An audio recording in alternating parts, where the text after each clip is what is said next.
Hello, Akron. How y'all doing? Hi. Great to have all these amazing faces, some very familiar faces from coming here, some familiar faces from other things that showed up tonight, some brand new faces for me. We got two great features for you. I'm excited to bring them both up. We'll have an open mic. I think I've asked everyone in the room, but if I missed anybody and you wanted the open mic or you change your mind and want on it, or off it for that matter, Raechel, the paper is over here, so make sure you adjust that accordingly. We're happy to hear your voices.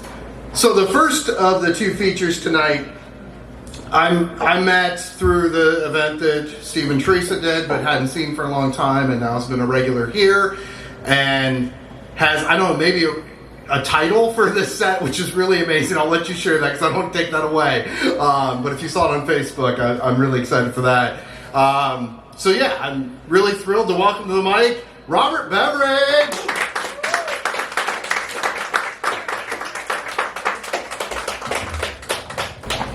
Ace of Pentacles Reversed. The ninth race on any given Wednesday is held together with spit, glue, and butazolidin. Your last few dollars rest on one of these 9 zombies, bumped, bruised, broken. The nags who should have been retired years before, but whose owners are just as broke as you are. You lean towards sudden darkness, a bit less lame than the competition, but there's a case to be made for Demon in Escrow, big Randy Roan who won a race 18 months ago, more recent than any of the others.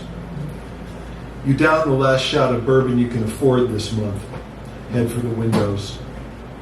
As you walk away, bet placed, the rumble of thunder on the wind.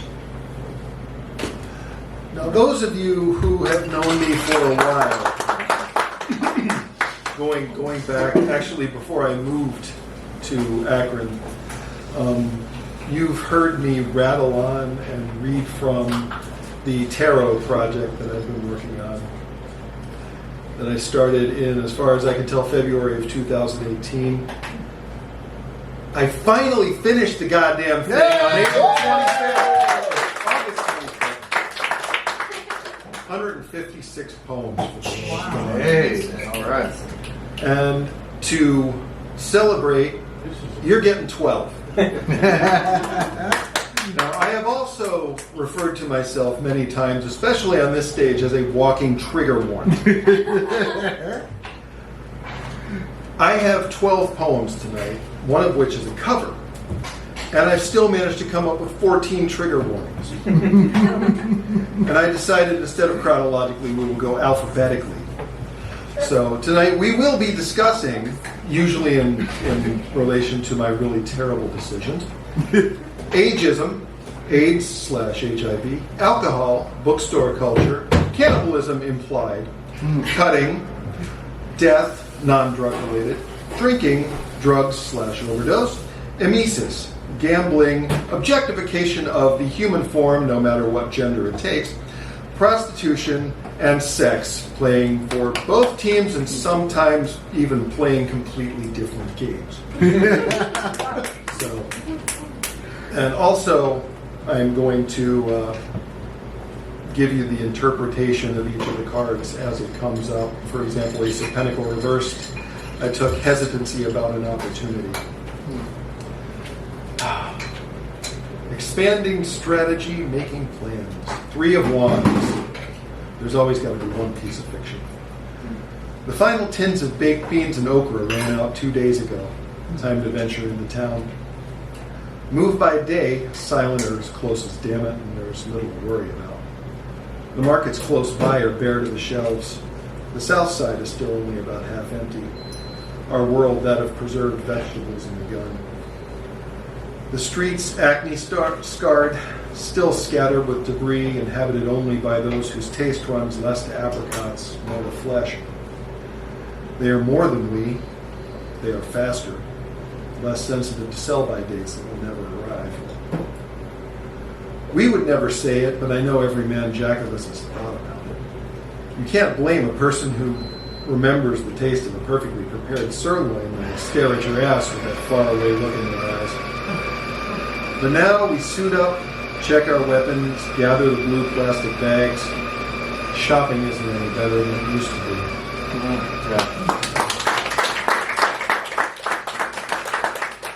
promised I would do this to myself. Have you ever, if you do this on a regular basis, had a poet either expressly or implied say, "Let me tell you about the worst relationship of my life"?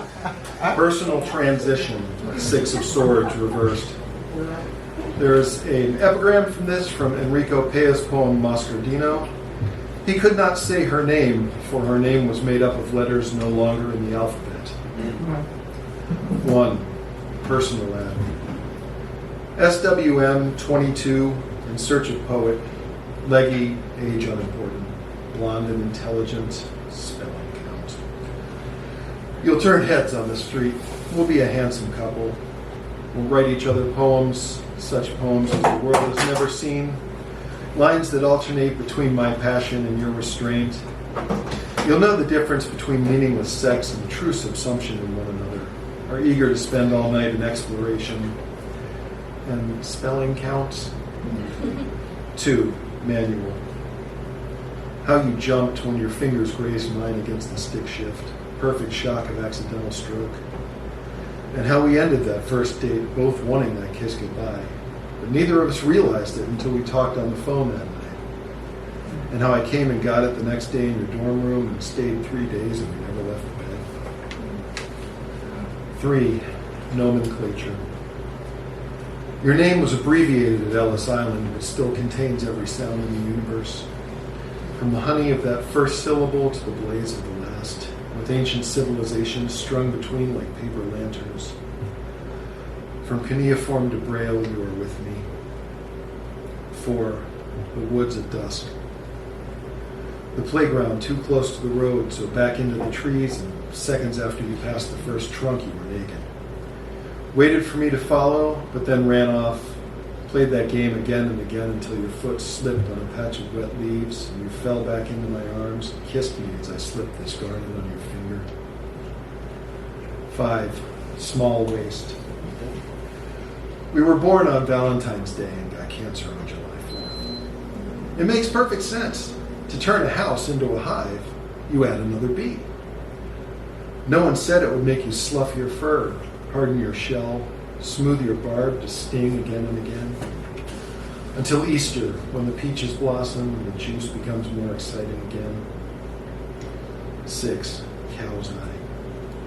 And your old dealer / new boyfriend treats you like shit, you say, but you stay with him because he gets the best drugs. School is just a distant memory now. Good thing you called off the marriage before you spent all that money on the dress. You sure found a better use for it. But every time you load the needle, you wonder what would happen if you filled it just a little farther. 7. Memories. They say there are no good poets under the age of 30, but it seems to me Rimbaud and Domal and Marlowe would disagree. And let's be honest, if you don't think youngsters have had any experiences worth the ink, then I envy you such a complacent existence. 8. Cedar. And so when I heard you died with a needle in your arm, and I wish I could say your engagement ring on your finger, but I'm sure it had been sold years before. I counted out my sentiments, packed them away around your body, smothered you with royal jelly, and superglued the lid shut. But somehow I can still taste you in Chilean locks, smell you in cigarettes and fabric softener, hear you in every porn clip featuring a lithe blonde with small tits and a fondness for threesomes. Every good set has one cover. Louis Turco, Epistles, the Tarot 9 of Swords, Anxiety, Worry, Fear. I am writing you from a pit. It is quite dark here. I see little. I am scratching this note on a stone. Where are you? It has been long. Thank you for your note. I do not know where I am. I believe I may be with you. It is not dark here. The light has blinded me. No. This is the only one I've actually read at Cal. And that was when I started calling myself a walking trigger warning. 5 of Swords. Internal conflict. Victory at all costs. Steel on flesh. Teeth leave tracks, spots, streaks against the collarbone. knuckles already smeared from where you punched the mirror. Salty copper rents you hold to your mouth. Contemplate the wind-up jaws that never think but never shut up unless they're asleep. You turn the blade and cut a thin line. Turn, stab the walls, stab the floor. You lay aside the garments that are stained with sin and draw your knuckles down over your chest and look at yourself in the fragments of mirror that remain, and washed in the blood you can go on another day. It's not all that bad. I swear. No, bring it. 7 of Pentacles, and I actually pulled a quote for this one. You also want to make sure you are putting your attention in the right places. The thing about the track bar is the predictability of the conversation. No one sits at a table without a racing form, and unless someone's got the ear of a waiter, every conversation starts with the phrase, "Who do you like in?" So you chew ice if you get your drinks with it, study the form, attempt to tease out the patterns, the glitter of that one nugget of data stuck in the corner of the 3rd or 4th race back no one thought to look in, so you can snag that nag who goes off at 25 to 1 and be up for a year. Except there's always an except. The only track bar I've ever been in where you can see more than 5 feet in front of your face is at Thistledown, south of Cleveland. This is because Thistledown has the only track bar I've ever seen with no walls. So when she bellied up to the bar, everyone took notice. Short, skinny, long pink hair, no form or fist. Ordered an old-fashioned. My table was the only one with any seats, and I was the only one there under 40. Seemed like a good match, I guess. This was back in the day when you could still smoke indoors. And she sat down, grabbed my cigarette from the ashtray, took a pull. When she opened her mouth, I figured I knew how the scene would play out. But instead, she said, "I have pierced labia. And I used to date this guy with braces." I was confused enough to look down at my form, open to the 7th at Aqueduct, and canvass the field for a horse named Pierce Labia. I didn't find one. She waved her tip sheet, threw back that old-fashioned like it was a shot, not 5 ounces of bourbon and bitters. It's like those clubs you see in the movies in here. Everyone's retirement age and has big cigars. At this point, I was confused enough to flip to a random turfway race and look for a horse called Bourbon and Bitters. I didn't see that one either. I just cocked an eyebrow, grabbed my PM form, checked Turf Paradise, and there he was in the 3rd. Cotton candy braces. "If you'll excuse me," I said, and headed for the windows. Sometimes all the nuggets in the world don't put you on a horse called Cotton Candy Braces, who goes off at a minor league track on the other side of the country at 52 to 1 and heads up a $2,784.60 trifecta. I never saw her again, and I never saw Cotton Candy Braces finish better than 6th after that day. But you better believe I was up for the rest of that year. Every time since I've been in that far too bright track bar, I ordered a single old-fashioned. Nothing else. Oh. Yeah. But it doesn't stay fun. It doesn't stay fun. Of course not. 7 of Cups, reversed. Overwhelmed by choice. There is grime in the floor tiles that may have been here forever. It contributes a funginess to the familiar, sometimes pleasant odor. A combination of disinfectant, urine, the high, sharp smell of butyl nitrate, now that Angel is over. Things were supposed to change when the plague came. We were supposed to protect ourselves, take measures to stop the spread of the infection. Instead, the measures I took were often in drams, the most potent I could find. Bacardi 151 can dull the judgment just as much as a rip from a popper. The end result the same, an adult bookstore's back room awash in swinging dicks. The kind of smorgasbord where all you can eat doesn't get you kicked out after 2 hours. You could lose count of the number of dishes you sampled in the first 30 minutes and then continue the entire night. I don't know how any of us survived unscathed, but I do know at least one of us did. Maybe I should thank that earthy black grime that no mop ever equaled. Makes as much sense as anything else. Yeah.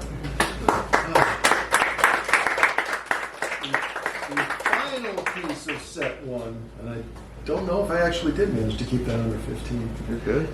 Queen of Wands reversed. Introversion, but self-confident. A maze of black hallways with no air conditioning, but an abundance of sales staff. Doors open to the bed-sized cubbyholes scattered between video booths. We walk in and they swarm, pitches on the tongue, smiles far brighter in these corridors. We are near broke, we explain. Just a few quarters for the booths. Suspicious, disappointed, they retreat farther back. In the darkest corner, one last woman in similar lingerie beside a similar door, but without the attack. She just stands, waits, watches all of the room she can see. $2.25 later, we emerge, clothes in disarray, and she is gone. Thank you. We'll be back for another set.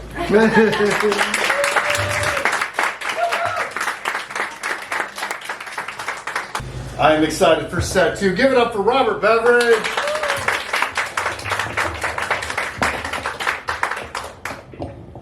How y'all feeling? Good. How are you, Keith? I'm good, Kylie. Thanks for asking. Absolutely. Glad you're here. Glad all of you are here.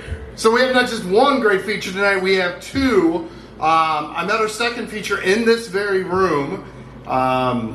Saw your poetry book, read a piece like the very first time I met you. It was like, all right, this is really good. And also have heard you sing, because not just a poet, as many of the folks who come out here have different ways of art, various ways to express themselves, but also an amazing singer and songwriter too. But we're excited to hear what you bring tonight. Please welcome to the stage, Susan Wojnar!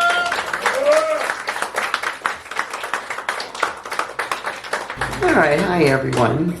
I'm going to read tonight from my most recent and only book of poetry. Hey. It's called White Darkness, Poetic Tales of the Schizophrenic Experience. And pay a quick bill here. They're available here for $10 if you're interested. But real briefly, I am a person with 25 years of lived experience with schizophrenia. And I was motivated to write about my experiences.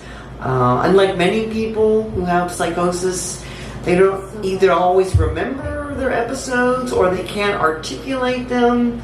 For some reason, I'm like blessed and cursed with the ability to remember all these horrible things. So the point of the book was to share the experience, to encourage other people to share their experience, because doctors really don't. I don't want to really go into that, but doctors and counselors even don't encourage us to talk about it.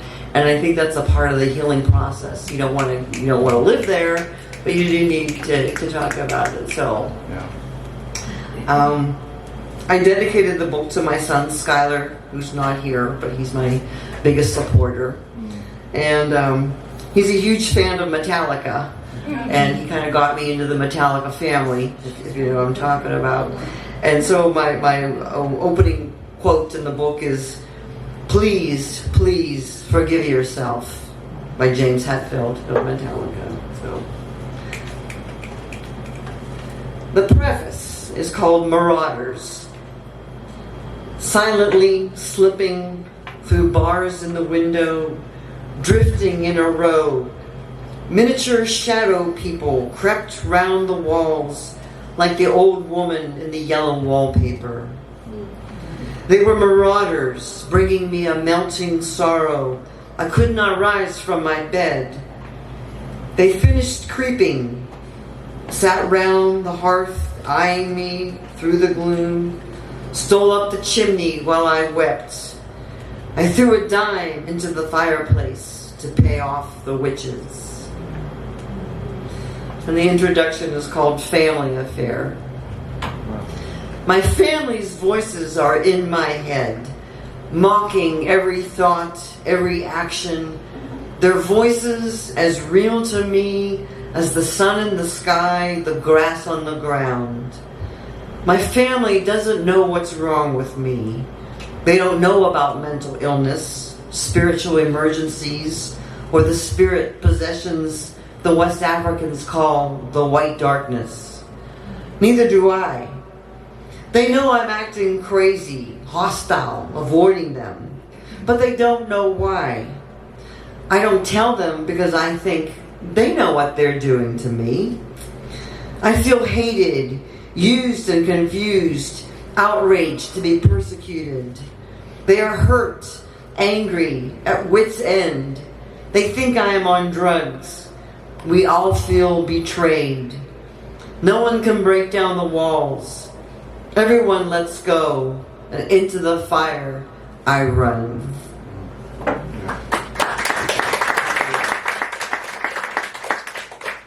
And this next one is called Sound Effects. It's a little snippet of kind of some of the things that I would hear.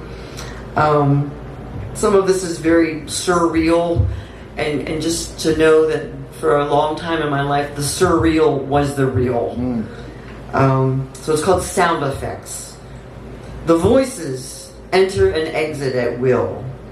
I feel them move in, rummage around my ear canal, twisting, turning, knocking about like marbles. They barge in, talk in short, sardonic bursts, monopolize my thoughts with long monologues. I cannot click off or fast forward. I cannot tune them out, distract myself, or ignore their demands. I cannot simply stop listening. I cannot. The voices do not want me to think about what is happening. I try to figure it out. I try to think. They tell me to stop. I'm hurting the children. They shout at me, "You're hurting people." They tell me, I am in heaven where thoughts kill, so I struggle to think of no one. The voices speak from my stomach, feet, heart. I am polluted. The clock demands to know who my family is, the nature of my relationships, what connections do I have. I shout at it over and over, leave me alone. The voices come out of my mouth when I sing. One voice, like a siren, makes the blood pound and pound in my head. The voices are in the music, a nightmare of hidden messages. Piano keys mock me, guitar strings whisper. Relief comes with catatonia, standing, staring, frozen, hours of blessed silence. Yeah.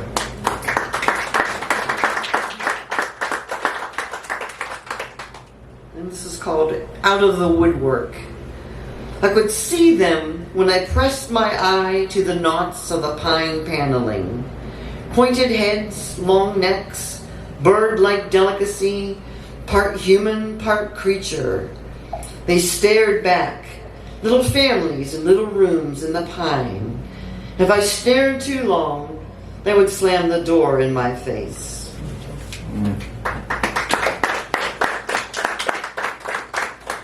Glimpses.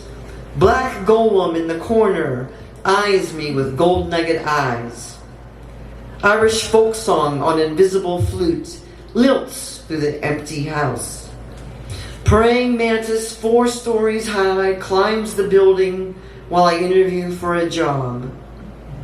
The world is split between humans and woolly bullies across a great divide.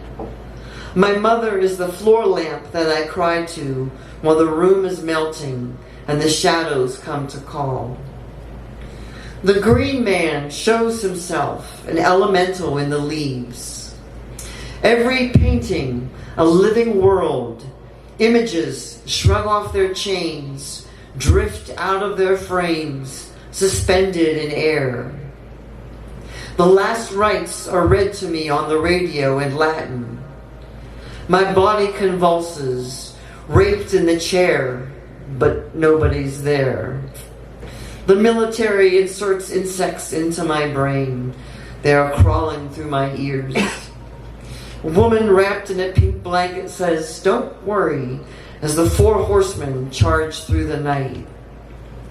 Fat black men from 1934 chortle in the room.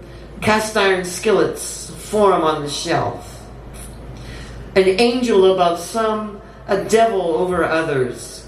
Everyone had one hovering. A giant insect inside me. I feel myself splitting open. It is trying to get out.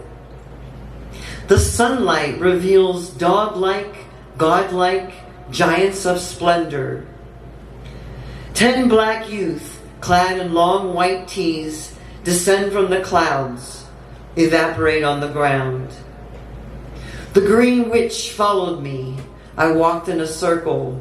She pulled my hair. Barefoot in November, face down in the gutter because they told me to. The jewel case opened its lid and hissed, "You suck." I am a giant wheel of a snake being rolled across the sky. 3 hooded ancestors encircled in gold pour blood over my head. I am so blessed.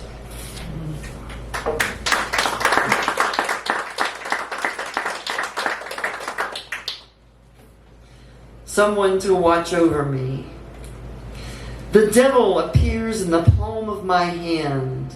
It blackens and blackens. The room breathes in and out as the dead gather round the foundation, rustling and whispering. Thousands of spiders, centipedes, flies erupt from my eyelids, cover the walls. I leave my body and sit next to it, translucent blue spirit, gazing upon myself. We ride out the night.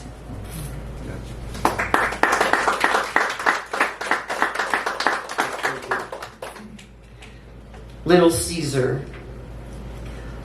Enclave of Shaker Heights. They do Caesar's bidding. Attendants, clerks, staff. See, they entrain into slavery. Every move, puppets on voodoo strings. I step into white darkness with an inner scream. Legs yearn to run, nowhere to go. Caesar owns 9 McDonald's, a jazz lounge, speaks and commands. One leg is prosthetic from Vietnam. Deck of cards with him, always shuffling. I apply for a job as a waitress in Caesar's bistro. Become his masseuse, house cleaner. Remove his leg. Clean the apartment. Lie in bed. Feel his stump. See Tibetan demons leap to the fore from black lacquered chairs. Faces and fangs blow through the room in a Himalayan blizzard. Frozen now, something I cannot name. But I know how Caesar became emperor of all the land.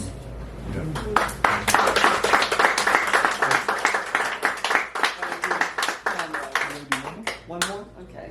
Right, one more. Okay, this is called The Dance. Made the move from cocktail waitress to stripper after yet another night of no tips at the Babylon. Skirt was short, top was tight. Must have been my personality. Can't pay rent. Resumes rejected.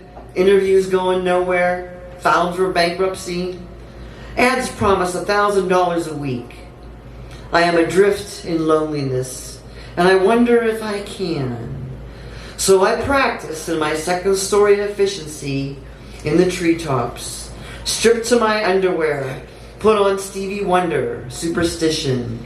Kenny Wayne Shepherd, Deja Voodoo. I whirl and dance through the night, driven by the wilding. As server at the Babylon, I watched the girls. Not impressed. They didn't dance. They gyrated, shook, humped the floor, swung on the pole. They didn't dance. I would dance. First audition, a strip joint in Rootstown, out in the boonies. I own no stripper clothes, so utilize my best Victoria's Secrets. The girls were aghast at my lack of makeup. They gussied me up. You got to sell it, honey. Take it up close to the edge of the stage and sell it, the DJ urged. But I danced and failed the audition. Went back to the Babylon. They were not so choosy. And I could start right away. I left empty-handed, night after night. The money makers were in the VIP rooms doing it, while I grew invincible on stages, paying homage to the goddess. Power surged through my manic veins, up my spine, into my head. The other girls said they had to drink or do oxys to get on the stage. Not me. Flitted from club to club. Maybe a stuffed garter belt was just over the horizon. Never mingled much with the other girls. They were stereotypical, hard haters, despised men, used them mercilessly. Who is the victim at strip clubs? I left them to the game. They left me to the dance. Until I landed at the new affair. Star developed a distaste for me. Dumped body gel into my clothes bag, ruining every stitch. Threw my street clothes into the dumpster, forcing me to drive home at 4 a.m, barefoot in a thong and bustier. Culminated in slashing my tires 3 times. I took the hint and quit the club. At Dreamers Cabaret, a high school English teacher, taken with my Aphrodite impulses, talked with me, sat with me, sang cards, letters, flowers, asked about my well-being. An English teacher, another hapless misfit at the dance. Okay.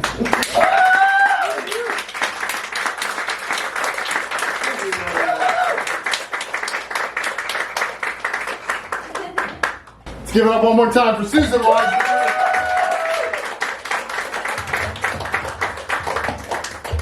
So, there are your 2 features, but we get to hear more of them. How y'all feeling? We have a lot of amazing voices on the open mic too, so definitely stick around. We're going to take a few minute break. While you do that, Seth will get you drinks, Nate will get you food back at the bar. Give it up for the Rialto Theater. They're somewhere, they can hear us. There's mics. Love this venue so much. Love these guys so much. There's a merch table over here. Susan's book's on that. What are you selling your book for, Susan? $10. $10. We do have, you probably have some electronic means of people playing electronics. If not, they can cycle through me. But make sure if you're buying Susan's book, you get that money to Susan. Suggested $5 donation for all willing and able goes directly to the features. So please dive in, please donate to that if you're able to. And yeah, give us a few minutes and we'll be back up with the open mic.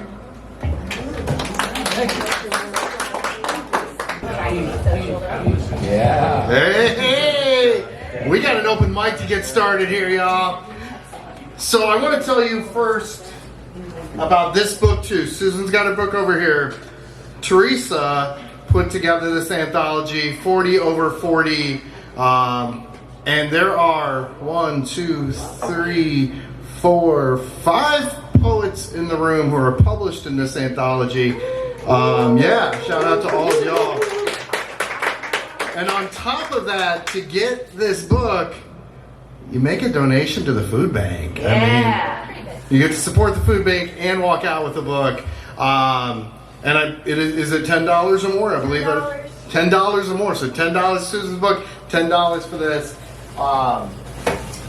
The first poet leading off our open mic, I met at the event. We're both published in here, and you came out tonight, and I'm so excited you are. Please welcome to the mic, our Lansing!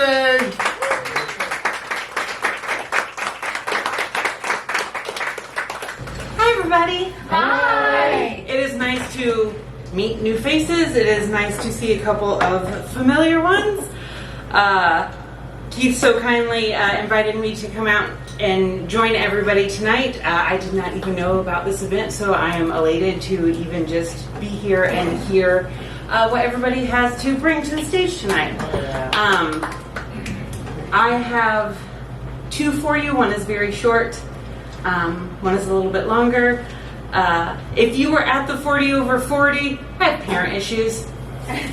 They kind of come out in my poetry. So the first one, the first one is called Cool. Our Xeroxed hands flicked Zippos. We gained momentum in our impatience, quiet in our kleptomania. We bartered at secret timetables and upended youth-like purses. Such ostentatious rebellion, while we sunned ourselves near cold creams and pictures of our mothers. Another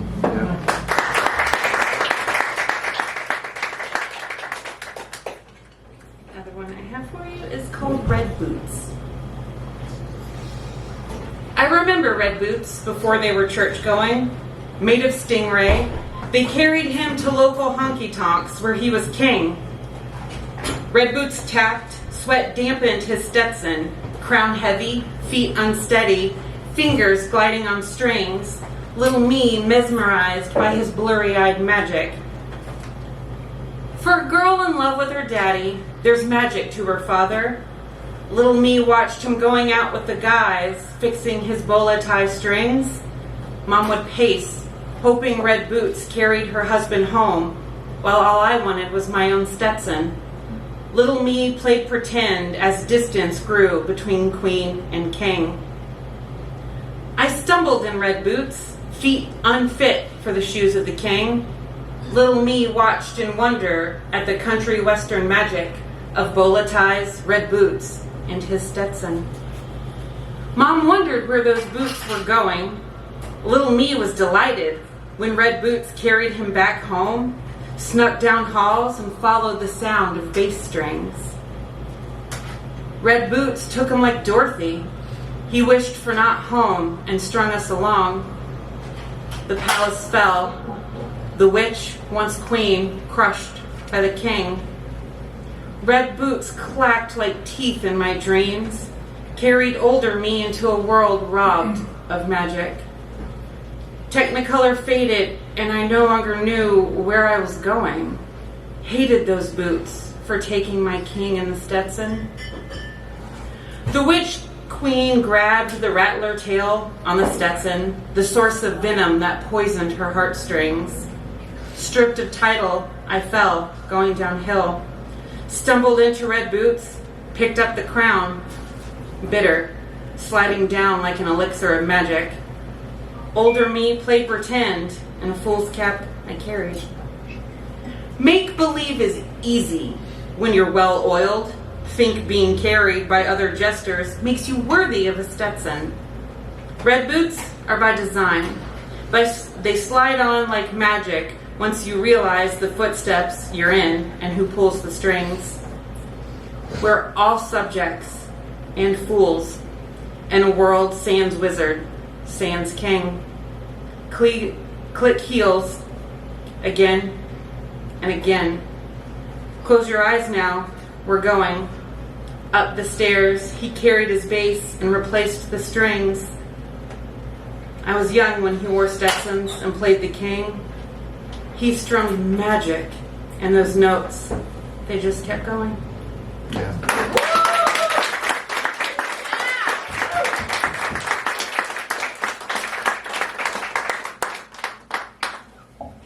Thank you so much. Give it up one more time for our Lansing. As most of you in the room know, events, especially small events, and we're pretty packed in here, but still, like the size, the more energy you give us an audience, the more you give back. That may not be as important if you're at a Nine Inch Nails concert, for instance, because there's going to be a lot of other people to make up for that, but you'll get more energy back from the poets. I'm hearing it. I'm just encouraging it. Next up to the open mic, we have someone, again, I believe I met in this very room, brings great energy, great flow in the poetry. I'm excited you are back. Please welcome to the mic, Smiley Kylie!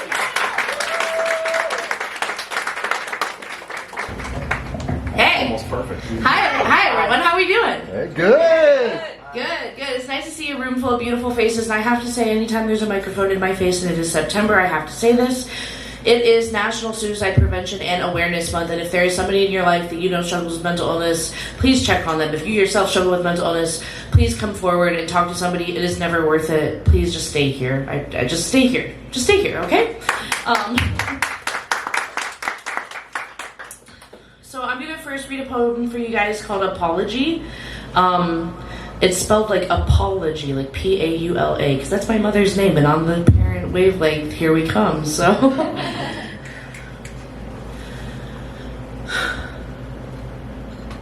On the top of the paper, I write the date, feeling like what's coming has arrived so late. And I'm writing to you hoping maybe you'll relate, but all that's pouring onto the notebook is hate. It isn't poetic. It isn't gentle. I'm actually irate. My arms are shaking and you just keep giving me more weight from heaps of bullshit trauma. You keep heaping on my plate. I'm 6 feet deep at this rate. So the letter scrolled on, telling of how I needed protected. You'd say I was so defiant, so different, so defective. You couldn't look at your kid and see what reflected, and if you saw a glimpse in the mirror, it was simply deflected. So I sent the letter. And so on went the venom and rage, and maybe you felt too much guilt from what was happening backstage. It's crazy what happens when you've been keeping your secrets, never knowing what you wage. Maybe you felt lit up on the center of the page. Oh, mama. No, I'll call you by your name, Paula. Do you know the game you're playing only causes more flames, more reasons to blame, more people to shame, and I'll never be the same. I used to be so little and bright. Until you took all my light, you snuffed it out. I wasn't allowed to fight, and now I want you out. Getting high as a kite, get the fuck out of here with all your oversight. Being looked through so much you'd think I'd just become a mirror. I still might. And maybe then I could apologize for the way that you see your reflection, because I wasn't ever the one who ruined our connection. Your incompetence swelled into an everlasting infection that now lives in my brain as a parasitic disease of deception, telling me I'm broken, telling me I'm the cause of my rejection. But if you look in the mirror a little longer, the clock's ticking begins to slow, and you keep staring and it stops. Now listen as the ticks again start to go, but this time they're turning back time, and your reflection becomes someone you barely know. It's you, Paula. It's me, Paula. We're the same, Paula. So if I had to write you another letter, I guess I'd say I'm sorry your mirror sucks, and I hope the next mother is better. Yeah.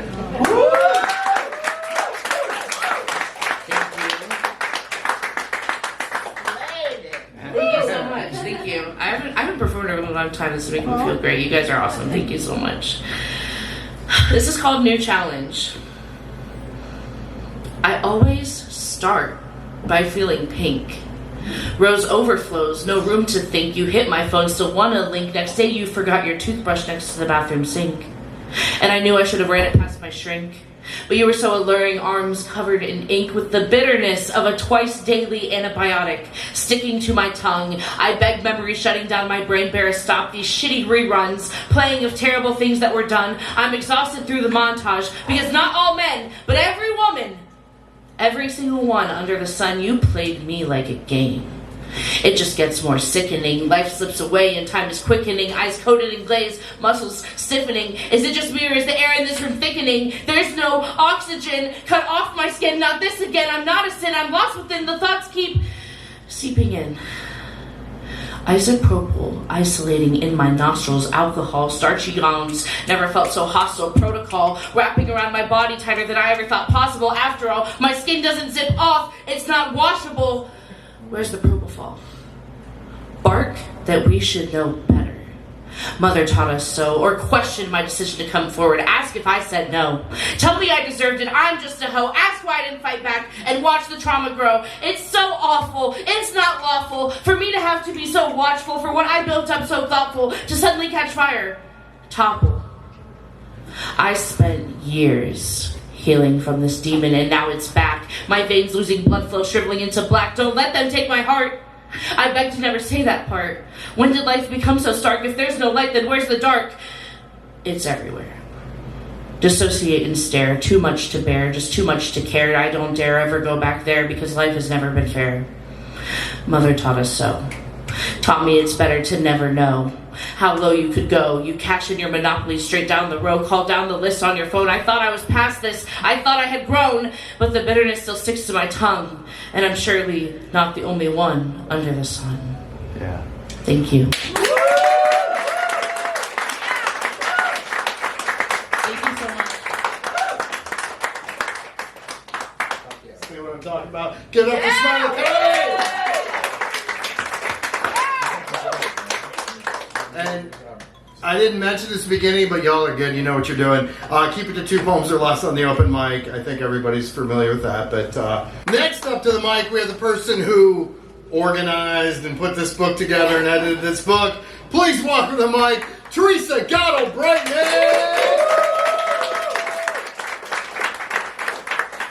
Thanks everybody for all the love for the 40 over 40 anthology. If you're interested, I have copies with me tonight. I can take cash, or if you want to pay by card, just make a donation to the food bank and show me your receipt and I'll give you a book. I'm not going to read something from the anthology. This is new. Yeah. Diamonds are not the rarest substance in the universe. Diamonds rain from pressurized methane clouds right here in our own solar system, on Neptune, Saturn, and Jupiter. Don't forget your umbrella today on your commute to the ice giants. It's cloudy with a chance of 1 million carats. Nor is gold the rarest substance in the universe. 10% of the asteroids between Mars and Jupiter are filled with rare earth metals: platinum, palladium, iridium, osmium, ruthenium, rhodium, and yes, gold. Colossal chunks of precious metals the size of dwarf planets flying around our own sun, and lithium. Lithium, so prized and necessary for the electrified future. We like to believe that this originated in the Big Bang core of the universe, finite and aboriginal, but lithium is synthesized in star explosions, fresh and newly minted 50 times a year right here in our own Milky Way galaxy. Once a week, a star zaps more battery material into existence. Creation didn't stop at Genesis 2:25. God is throwing physics at the walls and smearing nuclear fusion into his hair as we speak. And the truly rare substance of this universe is wood. Something we toss into chippers and pay experts to haul away as waste, riches beyond compare in a truly universal economy, a living organism fusing sunlight and water to build sugars, producing oxygen and foliage and fruit and cambium, a magical biological assembly line, fulcrum on which teeters the health and life of a world.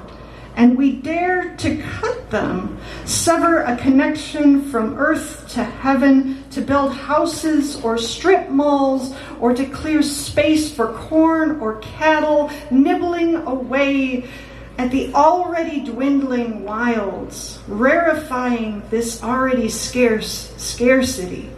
Jewels in the trash, a sin. Yeah.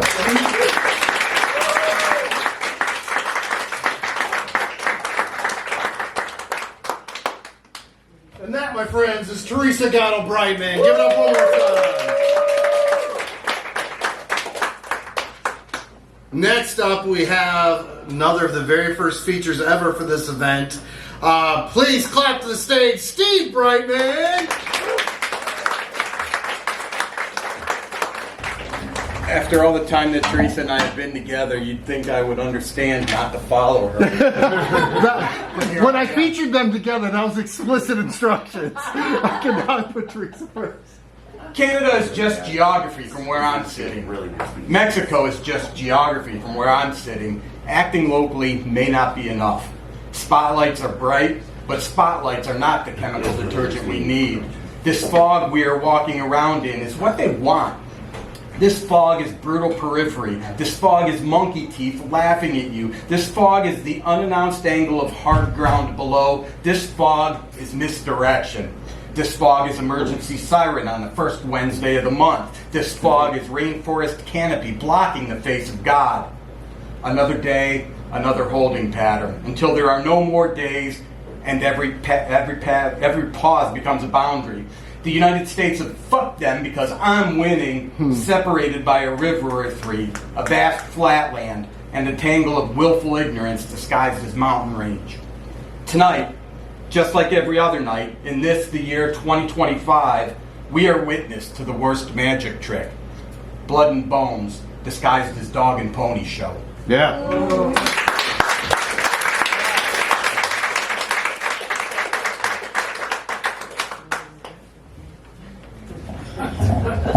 don't know that I'm ever going to convince Steve of this, but you can follow anybody. Give it up for Steve Brightman.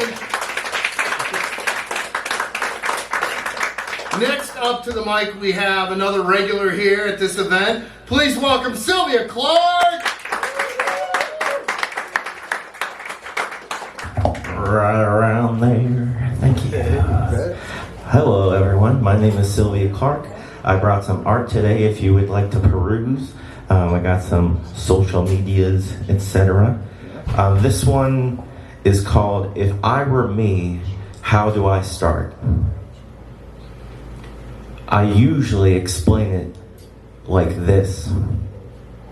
I'm not writing about you, but moms as a whole.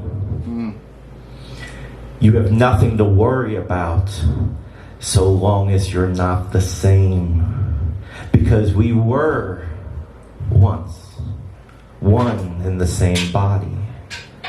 But now I twist my afterbirth pain. I could not for the life of me take my body from your body. Because your thoughts became my feelings. And my feelings were not thought of. You don't think before you speak. And I can hear you while writing this, hearing you cry while I think. She told you herself with tears. She was just like her mother. So whose mother did you have? Or were you just raised by her child? You are her child, and you are her child, and you and you and you. And who's who means less and less because she's family and she's you. If I were me, if you weren't me, what would I have done differently? Whose body did I have for so long?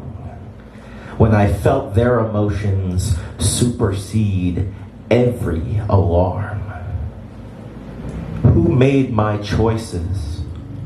How do I start? I told you I was nervous before the airplane took off, under my tight seatbelt, my usual upright, locked position. And yet, too comfortably, I said, I usually just dissociate till I'm there. Is that a PTSD thing? Yes. And looking down, you said, and so I let the vacuum grow, expanding the time and space from her wide, galactic arms. I am no longer pulled into her nebulous systems. The act of forgetting now as gradual collapse into some deep oblivious, some permanent lapse. I've had so many light years since, and while I am drawn towards the same soil, where I am cut from the same fabric, it is not universal to be so torn from time, astral ejected into exiled outer space.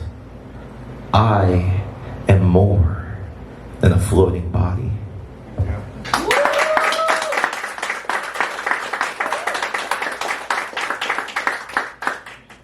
Thank you. This is called Recipe. Thank you again. My weak spine chopped yields about 33. Exposed the exquisite marrow. Whole fingernails made from scratching or broken unclean off from clawing at the awning of the cliff. Hanging scabs from picking open the lock levee. Canals under pressure. Heavy buckets of cold blood heaved from crimson high-tide tear ducts, free-flowing without clot, or store-bought. Overdue sleep debt ransom letters, collection calls from inside the house, brew for untold years. Serve on the empty church plates of get what you give participation. Pair with a body of unholy water that you cannot boil the hell from, that Jesus cannot distill into anything else, only who you are.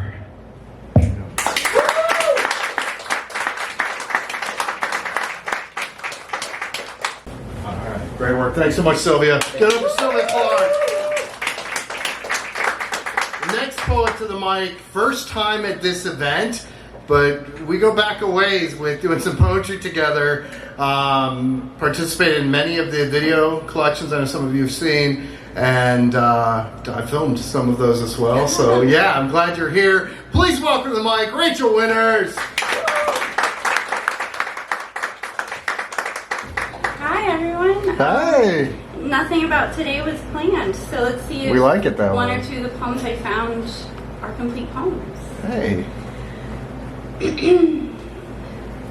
And I should say, I haven't done this in several years, and it's the first time I'm wearing shoes on the stage. Usually I'm barefoot, so you guys are lucky. My stinky feet are out.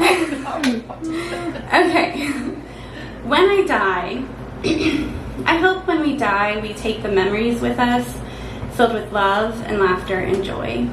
I hope we get to think upon them and feel that we are there just once more. And I hope at the closing of each memory, a wildflower grows over our graves, embracing our bodies, the way sacred golden sun rays envelop those ocean waves. I hope when it's all said and done, and the last breath is drawn, we get to take our memories of shooting stars, sand in our toes, sunlight kissing our skin, and wrap ourselves safely within them, become a part of the cosmos. I hope when it's the end, I'm ready to lead myself through each veil, continue to be my own compass, guiding my own way, belong to myself, my own northern light. I hope when it's been long and sturdy, I walk with myself to sit at the mountaintops, the highest ones, sing ancient and ethereal songs, then afterwards rest along the wild wolves and along with the wild horses. I hope when everything is over, there's still more love, still more joy, and still more laughter. I hope that when I become earth and stardust again, I feel everything as I beat at the center of it all. Take my last breath as I dance into the beautiful unknown. When I'm gone, undress me gentle and sacred. Hold me tender and close. Let my body be a story of age and ripeness, of wrinkles from laughter and long nights with the baby, dark circles from human worries just to find out everything's fine. I hope my hair is white and long and luscious, waterfall of wisdom if we're lucky. I hope my pelvic floor plays the classic tune of the Grateful Dead, from all the hot steamy sex in bed and overcoming any dread. Let my skin be a symphony of all that can be when you listen to the whispers of every cell and hold them dearly. Let it be known that life's worth it. Every crack and rejection, by watching my chest be still and sag with mercy. Let the open hands at my side remind you to surrender to the unknown. We can't protect ourselves from everything, not even ourselves. But if we can feel the rain, and if we can feel the pain, and the way hope rebuilds us atom by atom, let that last breath be the sum of all my contentment and the adventure yet to come. Let it release me into the mystery with awe and wonder.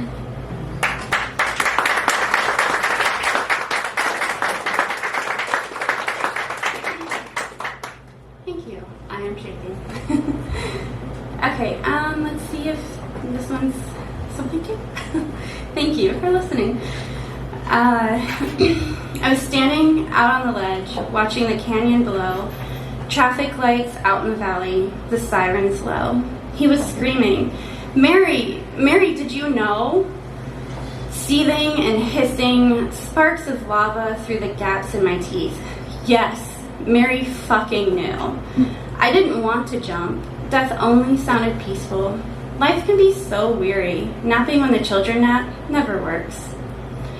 There were chains wrapping my arms to my side, heavy metal balls at the bottom, my lips in a snarl. Mary, did you know about your baby boy? He whispered in bed, gently moving my hair behind my ears. Blood in my stomach went to a cold boil. They left out sex because they won't talk about rape in church. They left out psychology because they won't talk about emotional abuse at the pulpit. Joseph, the silent treatment is gaslighting. Gaslighting is abuse. They left out why she was turned away. Door after door slammed because they won't talk about a woman's choice in the pews. Even if she wants to keep the baby, everyone's always had an opinion. Stop asking Mary if she knew. Every Christmas, every Easter. What a fucking insult. Mary fucking knew. Her baby boy walked soft, strong and confident, wrapped in her love, her teachings, her power. I'm still standing on the ledge. The sun is setting and there's a full moon above. There's always a full moon. Century after century, we forsake her at the cross. Mary's power, her testament, that was forgotten. We can talk about Jesus any other day. He was misunderstood too, flipping those tables, inviting women as equals. Why do we tell the wrong stories? Why do we break each other's heart in vain? There's only a curse if you believe there's a curse. He mistook me for a patriarchal archetype, pliable and submissive. Mary and Eve are eating the apple pie I baked, laughing in joy. How nourishing to remember the first sin is not a woman eating. I'm afraid all the time, undoing everything that's been done to bury me alive. Every breath I take, the chains break. Eventually they fall, heavy and down, deep into the core of the earth. Standing on the ledge, I praise the goddess, smiling. All I really wanted was to fly. And Mary fucking knew.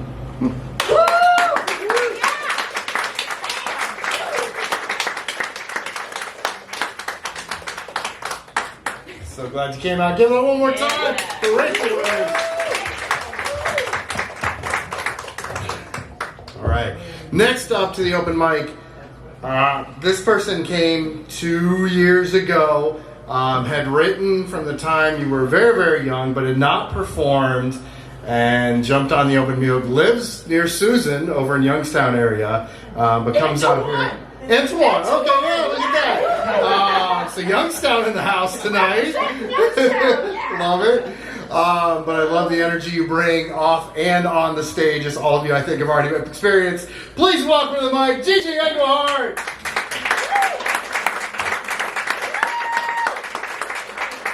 Okay, everybody, don't forget, tip your features tonight. Woo! Handsomely. Woo! That's right. And also, if anybody can, if you can stay for a group picture in front of this fantastic mural when we're done, share any social media to stay in touch. Since my very first night here at Angry Cow Poetry, I've gotten lots of great Facebook contacts and gotten to stay in touch with so many poets, because this room keeps changing and we don't always see each other, but getting to see what you're doing at other places when you're here and I'm not, what you're doing at home, is really cool and fun to stay in touch.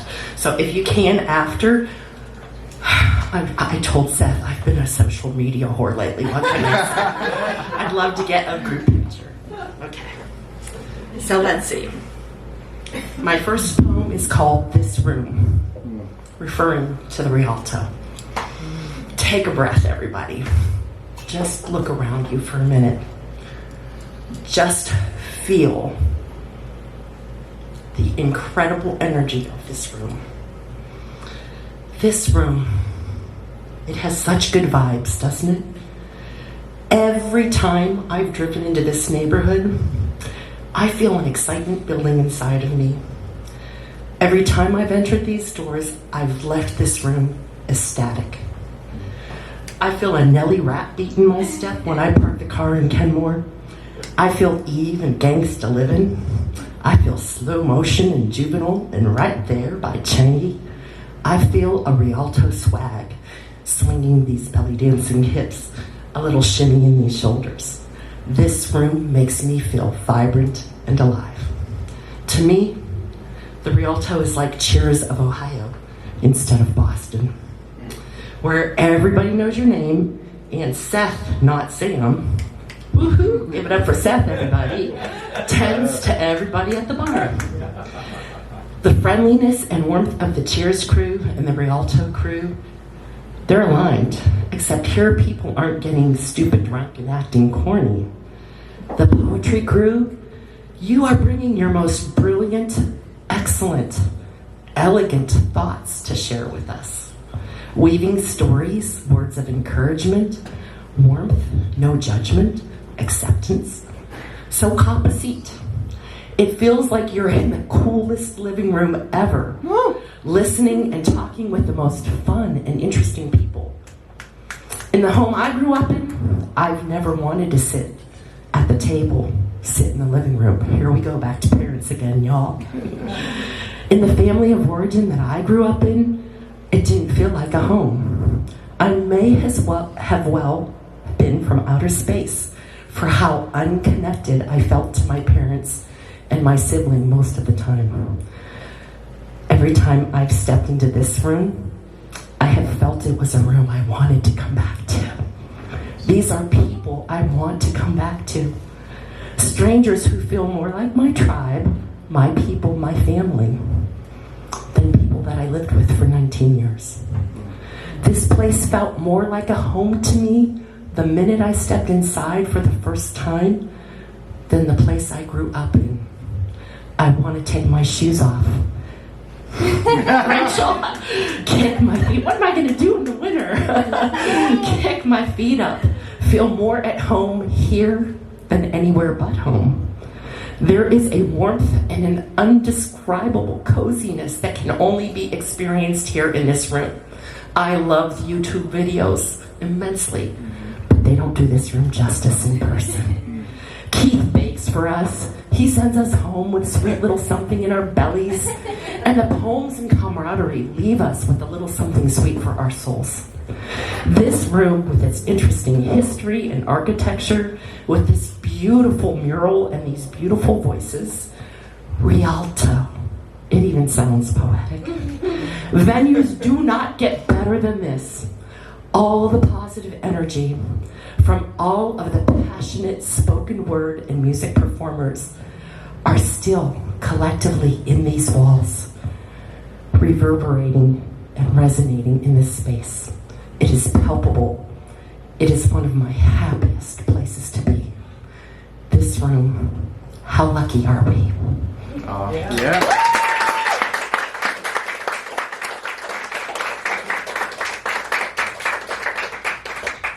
That was my clean poem. For anyone who is uncomfortable with adult, consensual, spicy vanilla sex, please take this moment to get your vape pen out and leave, or use the restroom, or put your earplugs in. Okay, here we go. This poem, I just wrote it today, and I spent 8 hours editing it. So I have to read it today while it's like fresh on my mind. So I'm calling this one, and Keith and Seth are the only people that will really know. Maybe Jim and Georgianne have an idea. The whole gist of this, but you'll get it. Okay, that's my backstory. It's a quick one. So I call this So Now I Got Two. So, guess who's back with Mr. Singh? No way. Yes, surprise, surprise. I most recently got lost in Mr. Frost. I'm not making any of these up. These are the guys I did. Every word is freaking 100% truth. Hashtag truth. Okay, I recently got lost in Mr. Frost, and that's another poem for another day. I'd been so lost in Mr. Frost that I didn't think there was any way we would go from planning our life together Tuesday evening, talking about how happy we were after 45 blissful days, and then basically getting dumped. Because now he needs to move slowly. He just needs to move more slowly. His wife asked to move back in Tuesday night, and I was very cool about that. Support the mother of your child. Treat her well. That's great. I'll let you go so you can help her move into the spare room. The next day, it has nothing to do with her moving in. It's all about me. I need to take things slow. Move slowly, I say. Move slowly, I question. Move fucking slowly, Mr. Frost? Wasn't the time to move more slowly back around when we were talking about acronyms and emojis, and you said you didn't understand them all and you wanted me to teach you about eggplants and peaches? He didn't know what mic drop meant when I texted him the emojis. So then I wrote out the words M-I-C, period, D-R-O-P, period. And he texted back, I still don't know what those words mean, babe. So I said, hey, when you're watching a comedian on Comedy Central and he totally kills the punchline, he holds that mic up high and he drops it and lets it hit the floor to show everybody that he completely killed with his comedic humor and timing. That's what I'm texting you, babe. Oh, okay, good. Thank you for teaching me all these things. I'm 67. I don't know this stuff. I'm like, okay, cool. I'll help you here. So I came to Rialto last month to read my poem about my husband dying and me grieving. And on the drive here, he texts me, I hope everything goes great reading your poem tonight, G. I hope you get your mic drop. And he used the mic drop emojis after the words. So fucking sweet. He really seemed to care a lot. And then 6 weeks later, not at all. How does that happen, people? He says he misses me, yet he still doesn't want to continue our relationship that he was very invested in about 10 hours a day for more than 6 weeks. How is everything going beautifully and then someone cuts you off? Wasn't it time to go slow before you pointed it out? The similarity of the microphone and a certain part of your anatomy? Frost, wasn't it time to move slowly before we shared an entire day in a hotel together? And you had your dick down my throat? Twice? LOL. And then you flipped me over and banged me good and hard? Go slowly now? Best if we just be friends now? So now I'm trying to just be friends with Mr. Frost, the man I thought I had a future with. It's not going so great, y'all. Because at the moment, I'm brokenhearted, and I wish I understood what the fuck is going through this dude's mind. The man I thought was heaven sent to me from God himself, my husband. Deceased husband. That God himself. Maybe a bit from the divine creator, too, I don't know. Mr. Frost, the man who courted me like a perfect gentleman for 45 days in a row, with every bit of loving sweetness and respect, the answer to my prayers, everything perfect except the 2.5 hour distance between us. The guy I was saving my kisses, my body, and my home for. The guy I wanted to just not merge my body with, but my family with. He was like my perfect Rick, my husband. Everything I loved about my husband, I would have described him as Rick without the rage. Yeah, my husband had anger issues. And we had blissful, meaningful sex, Frost and I. Meaningful pillow talk, sacred time, holding each other and caressing each other in awe that we're finally together, skin to skin.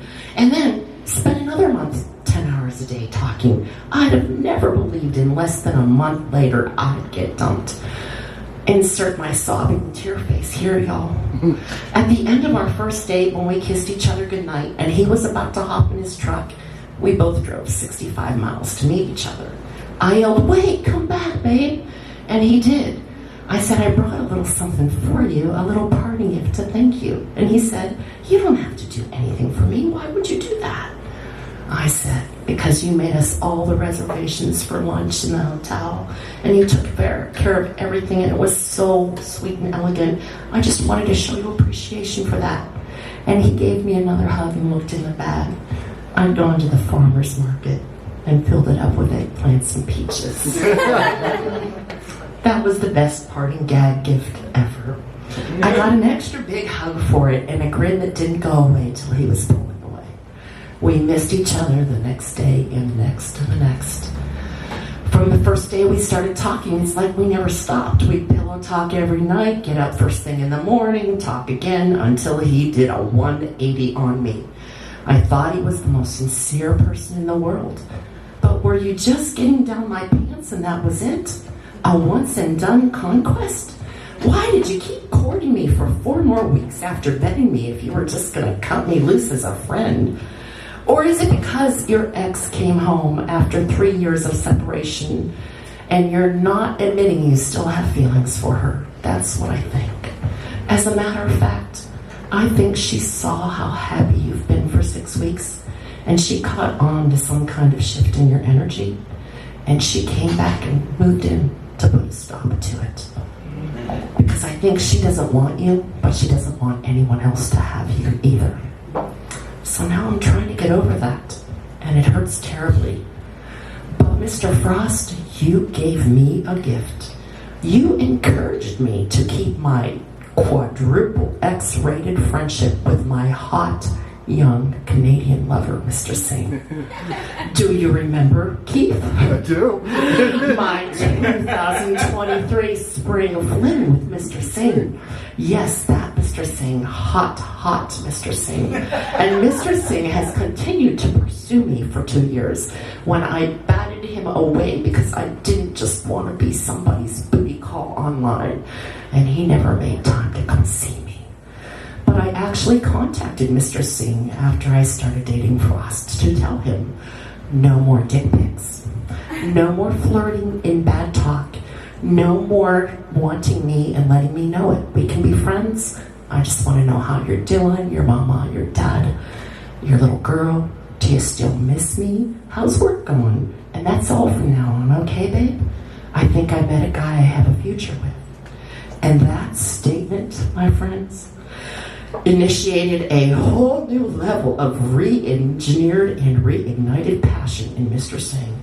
He fought back to try to claim me again when there was competition on the continent. And when I got lost in Mr. Perfect Frost, I never thought it was going to lead me back so deeply into a rabbit hole of lust and love, evolving an even stronger, closer relationship with Mr. Singh. You know, when you tell a very competitive entrepreneur like Singh that he can't have what he's trying to get because another guy has your heart and your attention, if this guy has a thing for you, he gets a little jealous. It's kind of a good thing for a girl like me. I sort of let him know that Mr. Perfect Frost was so evolved and it's cool with him if I keep singing my life. That way, we are all on the same page. But I still wanted a future with Frost, and I didn't want to do anything to jeopardize it. Frost said, "You're telling him you're not going to stay friends with him? I'm not asking you to give him up. You're not asking me to give up porn. I fucked my wife for 25 years. You're not asking me to give up being her friend. Why wouldn't you stay friends with Singh? He's your ex. You needed each other. You served a purpose. He's still your friend.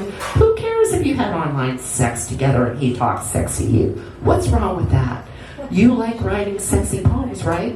Wouldn't you and him be sort of like people who like reading or writing romance novels? Except you're both writing this teeny novel as you chat. Why would you give that up? What's wrong with that?" I was brought up Catholic. I'll tell you a lot what was wrong with that. He said, "Why would you give up any friend for any other friend? Don't ever give up a friend for anyone, me included." He gave me a gift, Mr. Frost. I would have never expected him to be so conservative, because he's quite a country boy from the hills of West Virginia. But he was awfully close to perfect to me.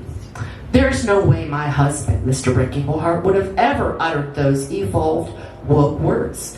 He would have fucking shot the daylights out of me. And Singh both buried me in my backyard and strewed pieces chances of Sing from here to Toronto if I had kept a young, hot Canadian lover. He'd have never encouraged me to keep and grow that relationship. But when I sort of casually dropped it to Sing that Frost thought there should be no reason I couldn't have my Frost and sing it too, then Sing cheered like a little schoolgirl when he got this news. Oh, y'all, he was so excited he practically creamed his pants right then and there. He said, "You're the one who kept pushing me away for 2 years. I've never forgotten about you. I've never quit to memories of you." So Sing turned on that day, and he's always turned on when he's talking to me, but I'm not talking about his desire. I'm talking about his spirit. How much happiness that got released from him when I was basically telling him, I welcome you back as my long-distance lover now. I didn't realize how much he missed me. I didn't realize how much I missed him either. The sudden flood of memories and hormones came back strong. Now Mr. Sing is chasing me, not the opposite way around. And I like that. We got back to where we were 2 years ago, and he always melts me. His words can take me from 0 to 100 in an instant. We went right back to where we were when we started our ecstatic affair in April 2023. Even better now. Absence made the heart grow fonder, and he's shown a lot more love this time around. And we're sharing lots of memories. It's like a reunion. Do you remember this wild fantasy? Do you remember that naked video? Do you remember the night we did this or that? Do you still have my purple lace panty thong that I perfumed and wore and mailed to you across international borders? And he says, no, I got busted by my 10-year-old daughter digging through my drawers. I had to get rid of them last year. Send me a new pair. But don't worry. He still has my curves memorized, my favorite fantasies, my favorite pictures. Let me tell you, people, when a guy remembers you that way, it's the best compliment ever. So now I'm back with Mr. Sing. I have a new, improved relationship that I never expected because I lost Mr. Jack Frost. Sing will always be my best pussy cheerleader, the most cunt-positive, female, divine power, energy, empowering person I have ever known. He has been the most emotionally and sexually intimate and mature soulmate I had ever had, other than not having enough time for me. He always cheered me on to seek sexual freedom as a woman and satisfaction and safety and fun in the most wonderful ways. I've never met a guy like that before. I've gotten so intimate with this young Canadian lover, and I've never met him in person. But I feel closer to him than anyone because we naturally fell into unconditional, holistic acceptance of all aspects of our sensuality. We used to call each other ride or die. After 2 years of me pushing him away and us getting back in the saddle, I think it's going to be true. I take what I can get with him. I run everything past him now when I'm going out, my pictures. Who wouldn't want a girl like him? But you know what happened? He wants me to look for another partner close by. You know, someone I can have local. What could happen that is worse than me not finding another local partner? What could be worse? I found Mr. Durst, a new young Canadian hottie whom I could not resist after I got dumped by Mr. Frost. Such fun pillow talk I wouldn't have wanted to miss. Sometimes Mr. Sing has no time to play, so what's a girl to do? I'm nobody's fool. Mr. Sing comes first because our history is rich, but in close place comes Mr. Durst.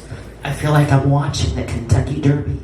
Durst is putting in so much effort to overtake Sing in his efforts to woo me and melt my heart. They both know of each other. Durst's brand of sweet and sexy warms my heart. It's been that way from the start. Sing is a city slicker, Durst is a country boy.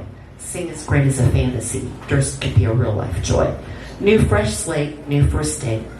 Last month I thought I'd have a success story for you with Mr. Frost. Instead, I'm rebound crushing hard now. I'm back to the meat market of life on Facebook dating. I thought, well, I don't want to collect a string of ex-lovers. I would rather have a tapestry of friends. So I'm trying to stay friends with them all. But I don't know how to alter all the beautiful poems I wrote about Mr. Frost. So instead, I'm getting excited about getting my Canadian hottie back. And a new one, too. A second new steaming hot Canadian lover now. I've been around the block, and I know a little more. And it's okay now for me to keep as many lovers as I want. Because through betrayal and abandonment, now I have found a new, fun way to enjoy myself. And I'm trying to make do with what I've got. I'll always love saying he'll be my ride or die forever, but Durst is so sweet, it makes time for me. And for now, he might be coming in first soon. So now I got two long-distance lovers. Not bad for a 63-year-old granny panty-wearing grandma, but not anymore. I did get the lingerie back out. I never wanted a long-distance relationship, but the heart wants what the heart wants. Still a local long-term partner. But for right now, and maybe forever, I'm loving the Canadian porn star hotties. So now, I got two.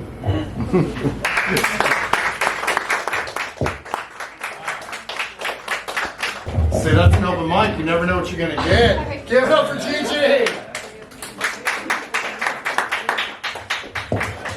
All right, we do still have some more on the open mic, and then we got features to get back to. Mia, was that a yes? You're going? Yeah. Yeah! All right, please welcome the mic, Mia! Good evening. Y'all done caught me after I'm halfway through my drink, so excuse that. I'm gonna do a couple pieces. I think I want to keep the explicit theme going, but it's more of like a metaphor. So let me find that one.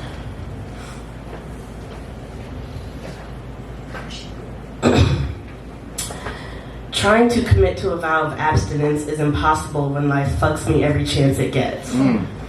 Day in, day out, fucking me up, bending me over. I'm not life's lover, but I keep getting stroked.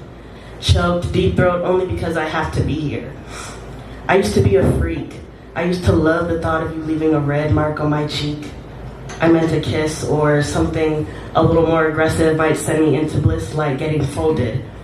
Origami, the Japanese art of paper folding into beautiful images, but I'm just getting crumpled up, thrown away, discarded, forgotten.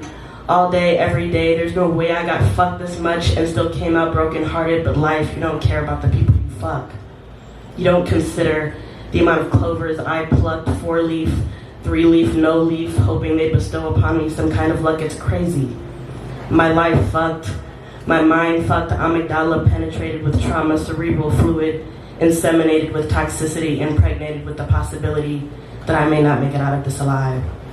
Unscathed, and after every time life fucks me, my nervous system urges me to bathe, shower, wash off that one-night stand, and call back my power. But for some reason, the weight of this existence feels like a 3-ton man lying on top of me trying to give me the business. I'm unsatisfied, I'm suffocating, hoping that every time life's phallus comes erect, I'll be the one to stand up straight and defend myself. But I reflect, look back and wonder why every time life fucks me, I find myself lying flat, taking all of life's pounding, fornication of my psyche. But why must I always recover from the violation of my third eye? See, I'm a fortune teller and my vision is 20-20-25. I know that as long as I'm alive, I have to see things for what they are, not looking over my shoulder to see if life's insatiable sex drive is lurking too far, but looking ahead. Life fucked me often, but she's a whore. Everyone's had a piece of her and only few want more.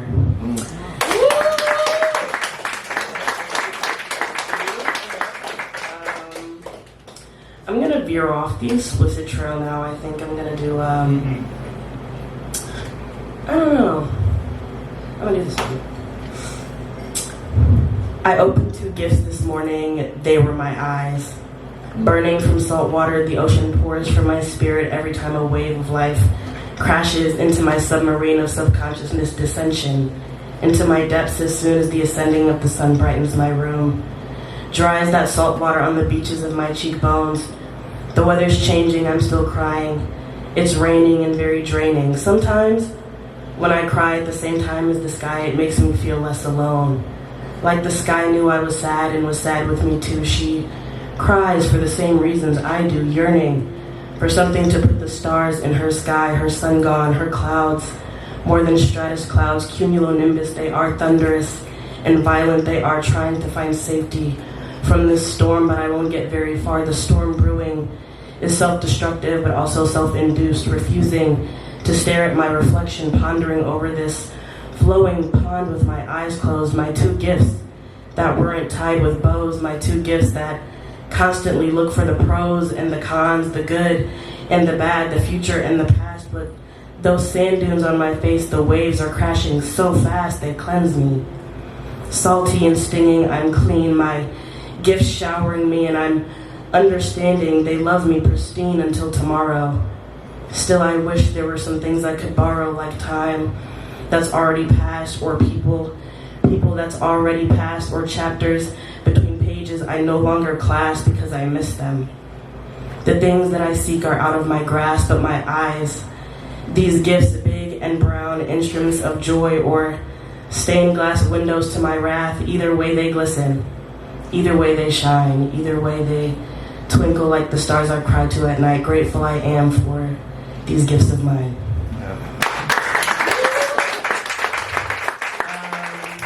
Y'all can follow me at Lenore Mia on Instagram, but I don't post any poetry, so if y'all just want to get in touch with me, y'all can follow me there. Yeah.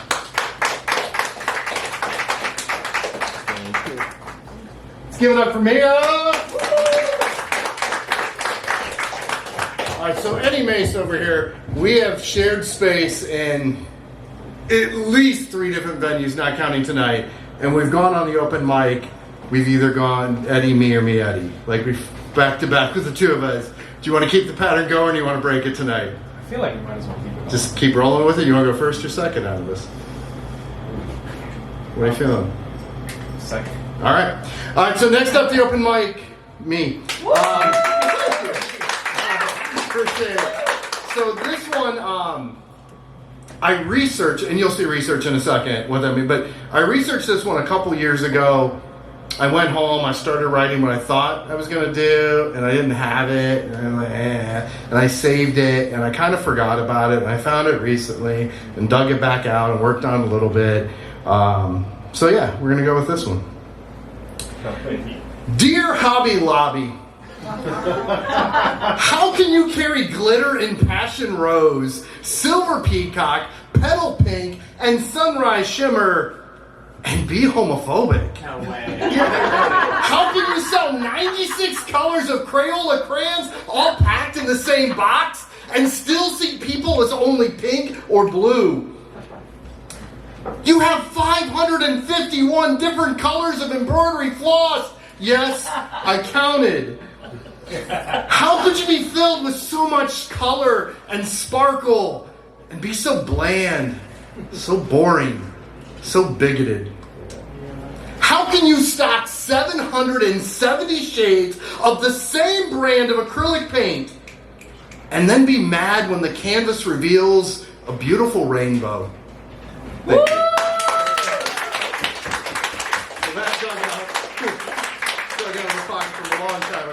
I'm going to do one more and I'm going to call Eddie up on the stage.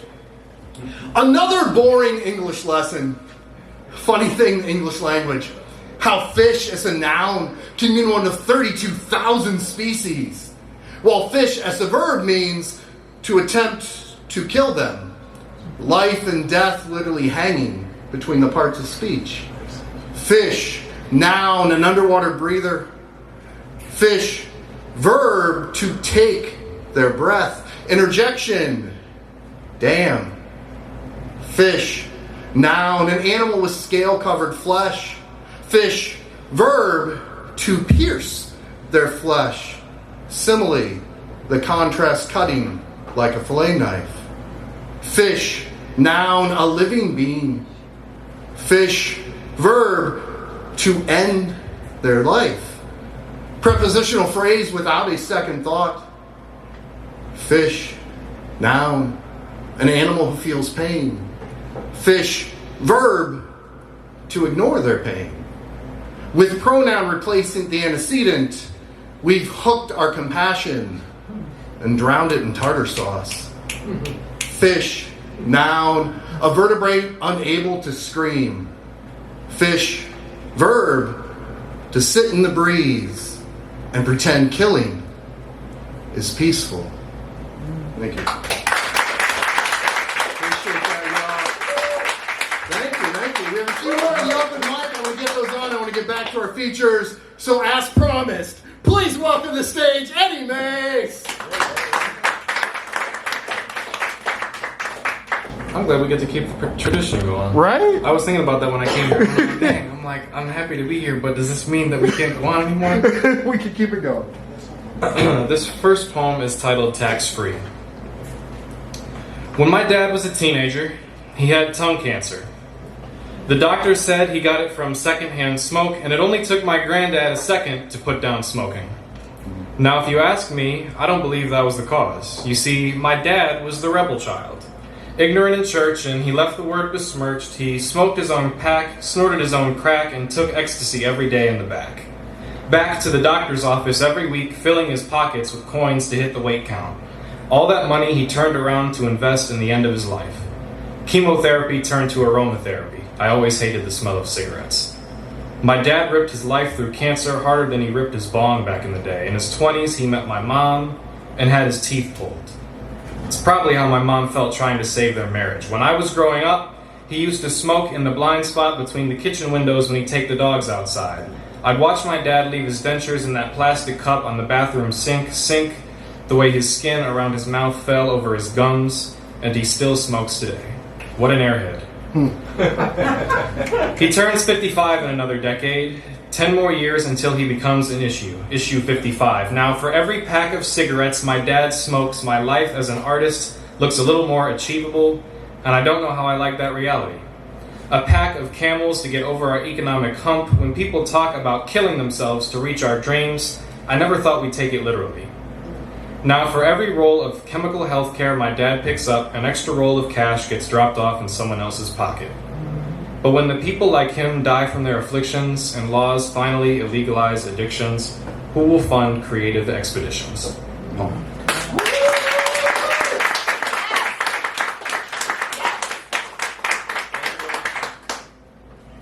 The second poem is titled Black Sheep.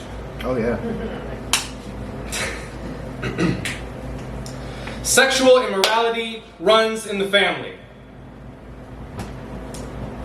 And that resemblance from man to man is uncanny. I mean, you know, the way that men are cursed to obsess and objectify over every nook and cranny. It's family. Deathly, familiar. The lesson God taught me be curricular. The service I attended last Sunday in particular stirred my spirit. Yahweh opened my heart up so I could hear it. The curse, broken. The restoration, spoken. The appendicular focus and the testicular plague. No, it's broken. Ended. No locusts. No disease. Weight lifted with ease. Easily could have been me, younger E, tied to thee. Porn on dad's computer. Lingerie for the woman he thought was cuter. Cigarette butts on the driveway pavement. Yoga in mama's living room. Praising false gods in forms that ain't suitors. Speaking of false roles, stepdad's extended mags and magazines. In the basement next to where I slept. But with direct family, let's keep it kept. Hidden like grandpa's porno mags in the cupboard. An estranged family member for every discord uttered. Mother Hubbard, why is this bloodline so stubborn? Don't they know the sins they commit govern their bodies, their skin? Oh, man. Take your time. Don't they know the sins they commit govern their bodies, their skin? They roll around and rot in their flesh. Don't they know how insulting it is for my grandma to find out about my parents when on top of her Bible was rubber? And on top of that, all the men in my family got beer bellies.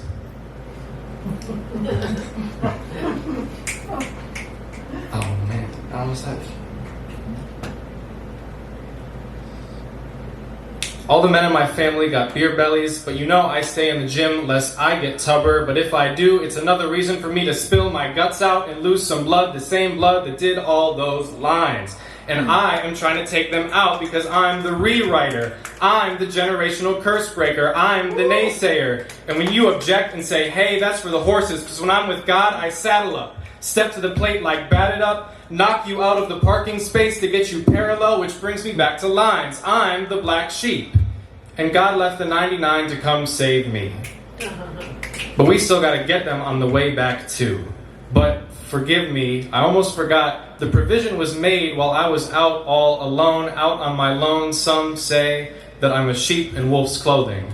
but really I'm I'm a wolf in sheep's clothing, but really I'm a sheep in wolf's clothing, covered in flesh that is not my own, with teeth sharper than my own, got you thinking my bite is worse than my bark, but don't all dogs go to heaven too?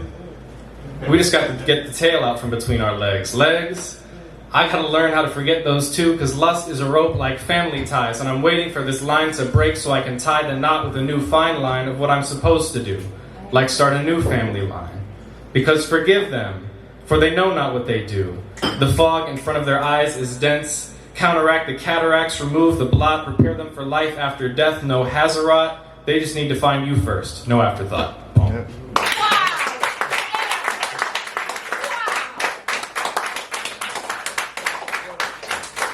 All right, y'all, give it up one more time for Eddie Mace.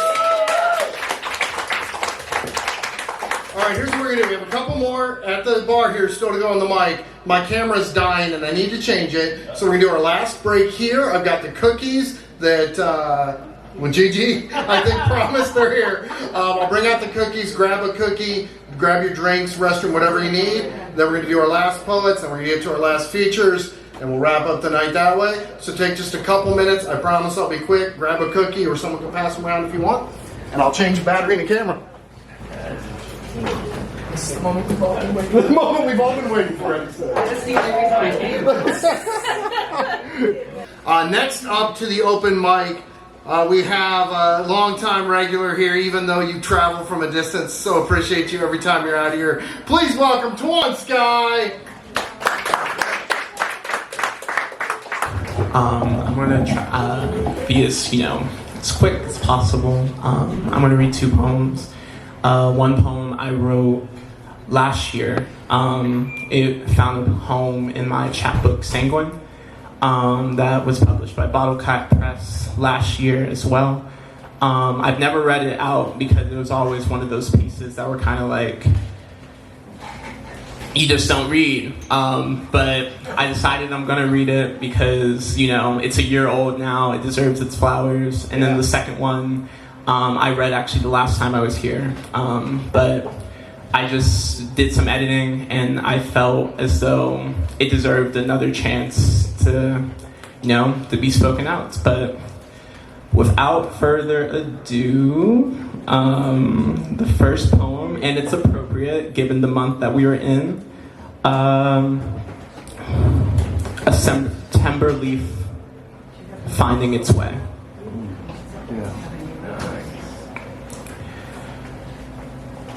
Breathtaking. Like a September leaf finding its way from the tallest oak, the camera rolls seamlessly, following the me choked to death by time. That child, thought drowned in the ocean of the world's madness, creeps slowly towards my current self, relapsing and alone, a loose image of a living thing, hardly human, failing healing, clearly hallucinating, translucent and transitioning onto the deepest sleep imaginable. This is not how I wanted my life to go. I just want to pause.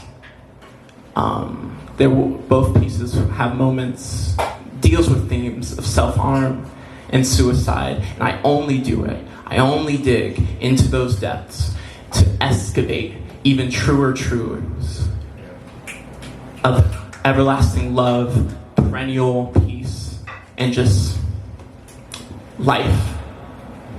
So as I continue, in another universe, my deathbed scene is must-see, a blood-red carpet spectacle with a supernova cast and a breathless theater. My ancestry, present and past, pause together, witnessing me wither anew, a family tree for a moment, an answered prayer. But this self-cruelty isn't art. Suicide is nothing to applaud, all bruises, no roses. The setting is the grossest bathroom you can think up. The soundtrack is faraway sirens searching to be someone else's hero, and the audience, Well, the audience is emptied pill bottles and blunt rolls, a shattered glass frame once home to a family photo, and a plan B too late. The ghost of my youth approaching the culmination of my karma. I have a thing. You have a gift, is what you have. Thank you. If anyone would have asked when there was less of me, what I wish to achieve with this body of flesh and light, the child would have beamed, I want to be the cure to cancer, the source of all smiles, the gold brick road to Eden. But now, with less sand in my hourglass, this ghastly ghoul I've become would mutter to fade away. Become a park bench someplace. Litanies of initials massacred all over. A depressed canvas where love can breathe forever. Again, this is not how I thought my life would go. Still, bless my mother and father, brought me water within these American trenches, birthed me within a calm autumn, though my spirit matured in winter storm that morphed my body into a blizzard of blisters. Self-mutilation can only get me so far.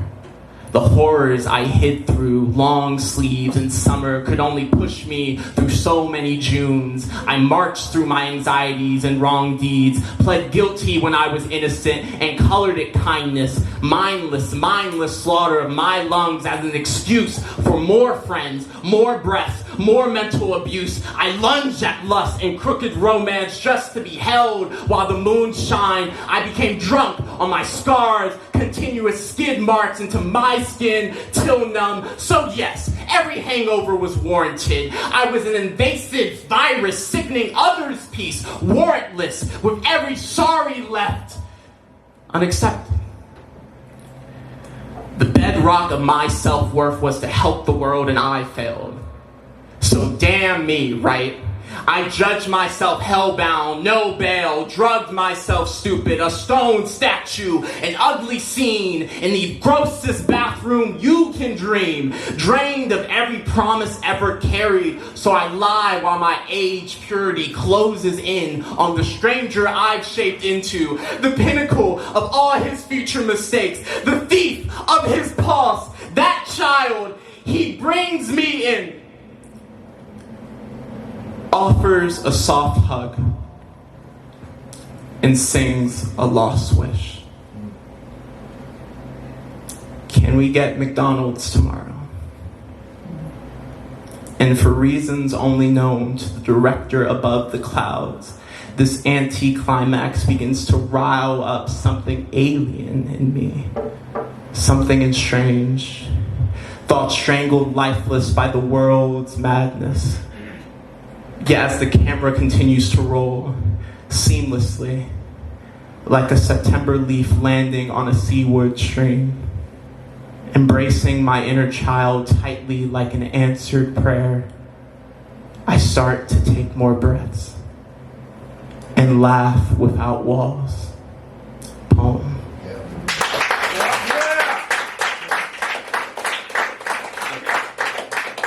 Really quickly, the second poem, The Oil Spills Lullaby. Family, we were talking about it, it's a theme, family. This one's with me and my dad, whatever. Human enough. Despite oblivious to the oblivion and the strawberry epiphanies within these already too read episodes. Bleeding into the next like the seeds of neglect and its invasive growth, uprooting family trees into cutting teeth on the shape of absence, coddled and tossed in the circus of abuse, through the fire hoops of too tough love in hopes to be cradled and christened anew as son enough.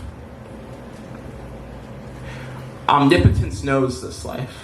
lived as Lucifer's ruins will river us into the only earthly reunion being a briefly read obituary with someone in the form of obedient bedsand ashes fixed to watch the perennial rituals of the bruises and the blood clots in the bloodline express itself as avant-garde suicide lacing fentanyl into fantasy with scenes of white lines off white boy collarbones backlit by trash bins piled with epiphany crimson tissue paper cutting skin with the shape of desperation. And here is empathy plummeting into tombstone stun into eternal loss and noise and noose and stillness stalling the everlasting silence between son and the man scarred.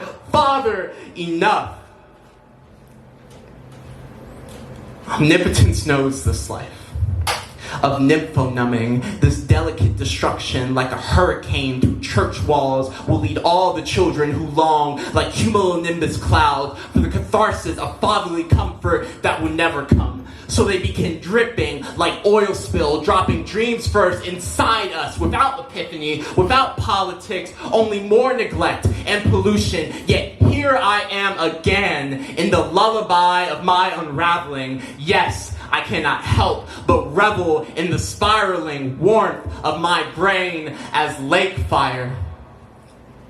Simply to feel spiritually close enough to you, Dad.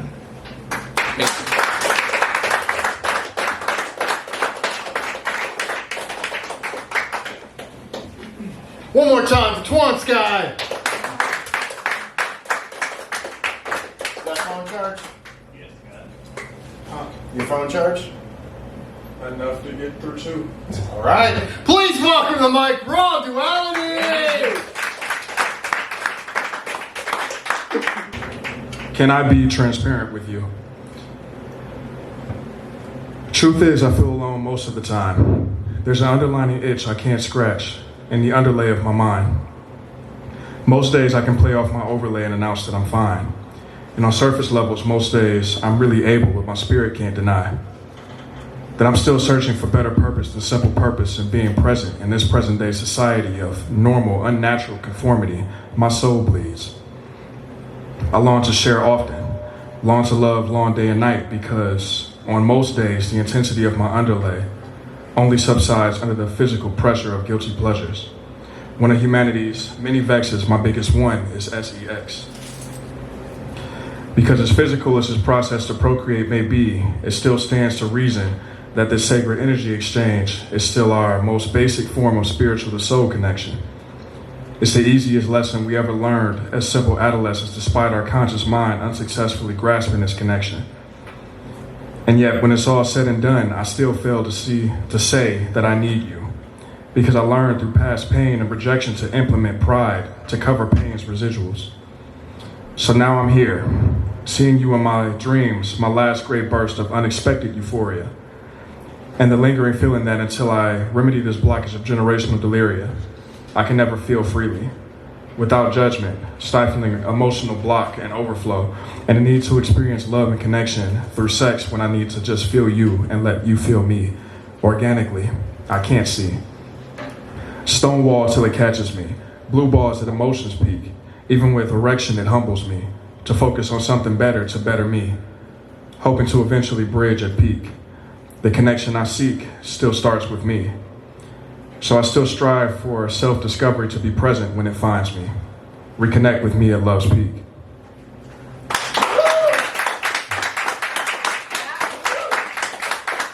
That one was titled Incline to Your Light. And this one is, I'll start with one, I'll end with the other title.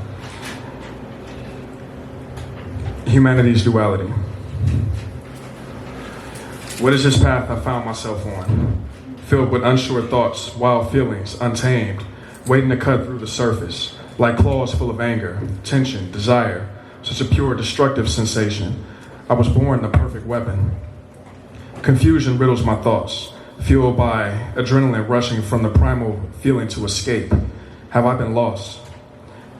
I'm often overwhelmed with life, so much pain, loss, and sorrow. The innocence in me fades with every trial. What comes with tomorrow?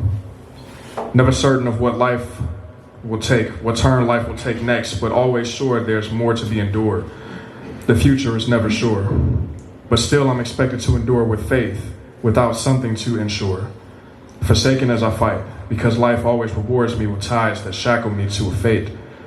Fate destined to destroy me and all that I put my faith in. Lord, what does it take?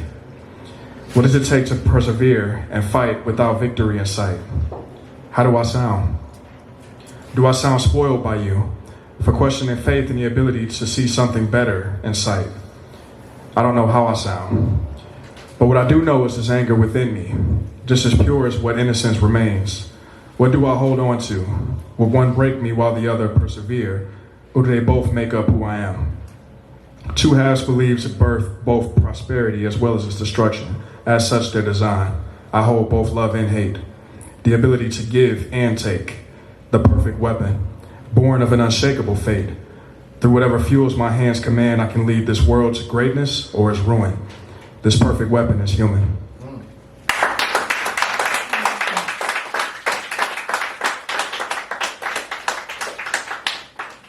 All right, let's give it up one more time for Raw Duality. Now, very last to the open mic, Ohio doesn't get to always claim this amazing person, but it always brings a smile when he walks through that door. Please welcome to the mic, Kurt Witt!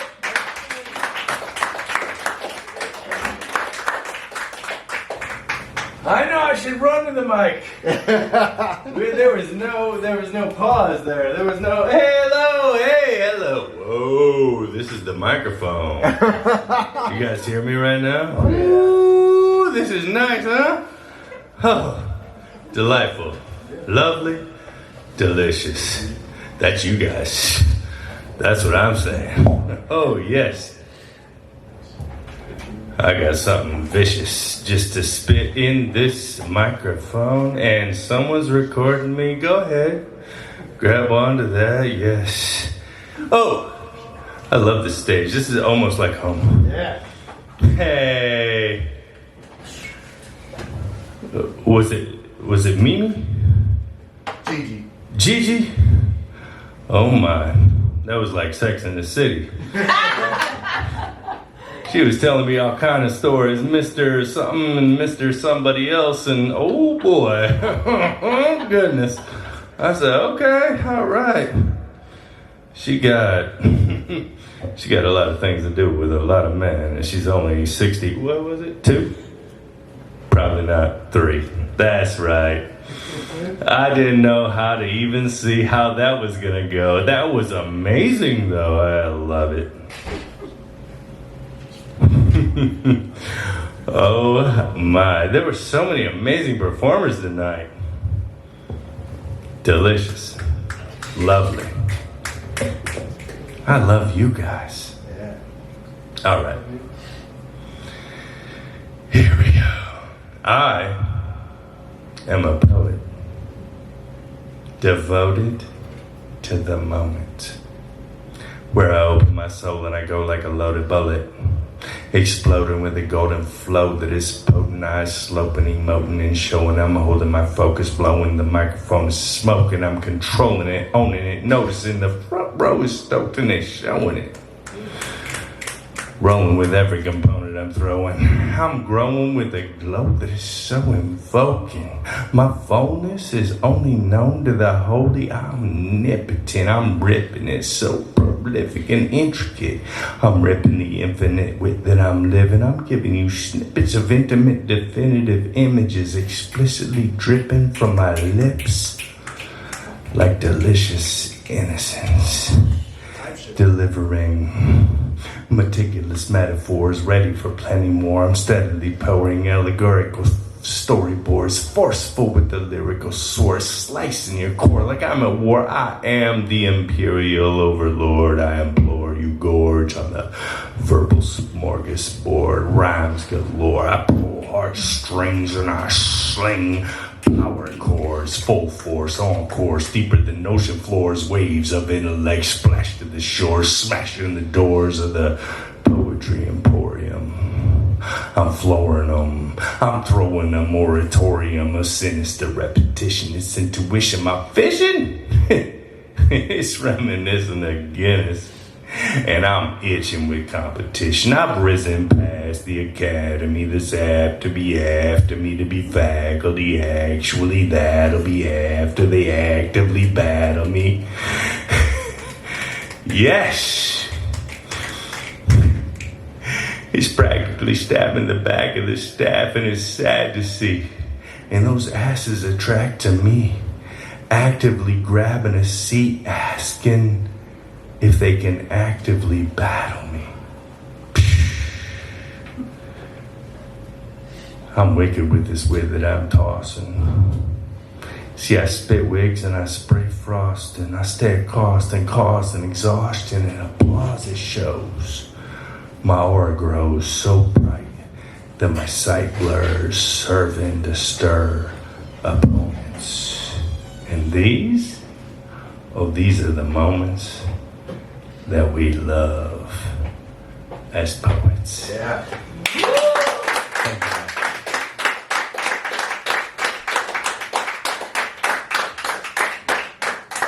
All right, let's give it up for Kurt Witt. Please welcome back to the mic one of our features, Susan Wojnar.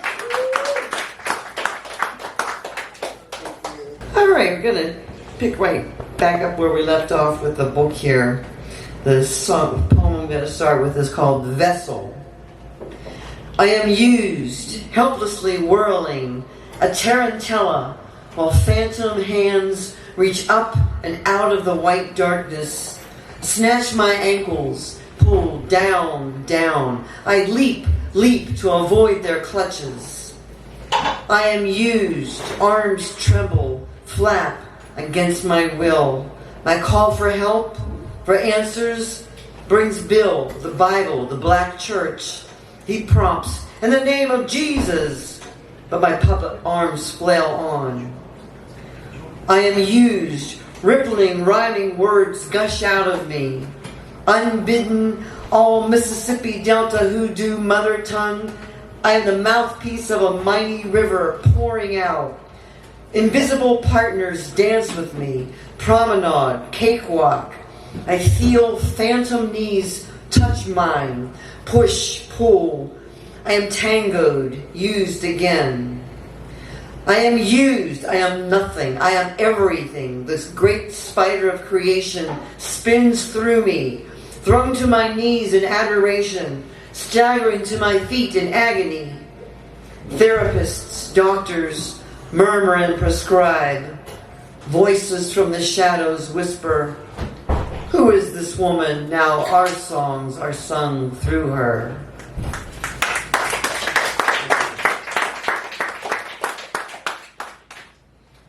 Fair trade. Body parts. They deal in body parts. The cashiers at the get-go leer at me. My electric blue eyes coveted.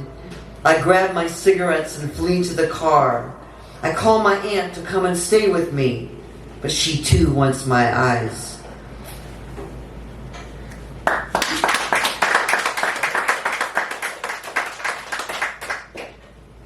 Twilight of the ashes.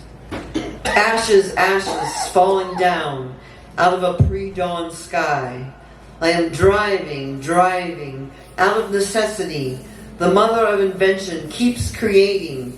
Out of my mind, ashes, ashes raining down from a phantom steel mill sky. A graveyard shift canopy. Is it heaven? Crack it open. Crematorium bursting with the gritty, sooty dead. Out of necessity, the mother of invention keeps creating. Out of my mind, ashes, ashes falling down. I am driving, frantically dialing and dialing the radio. Does anyone else know about this explosion over Mayfield Heights? I roll the window up, down, up, down. Is this acid rain? Will it burn my skin? It does not. I am driving through the gritty, sooty ashes of the dead on Mayfield Avenue at 3 a.m. I am all alone. I am not a black man walking along the side of the road. Does he see the ashes? Yes. He looks up to the sky, reveling in heaven's exhaust. Encouraged because he's a black man, I pull over to the side of the road, stick my face out of the window, and reach with my tongue towards heaven. I am driving, dialing and dialing the radio. My son's voice tumbles out, rips and reaches from inside the old school rhythm and blues to his 3 years AWOL mother. I scream at the radio, "Can you hear me? I can hear you. You're on the radio and I can hear you. It's your mother. I think I'm dying."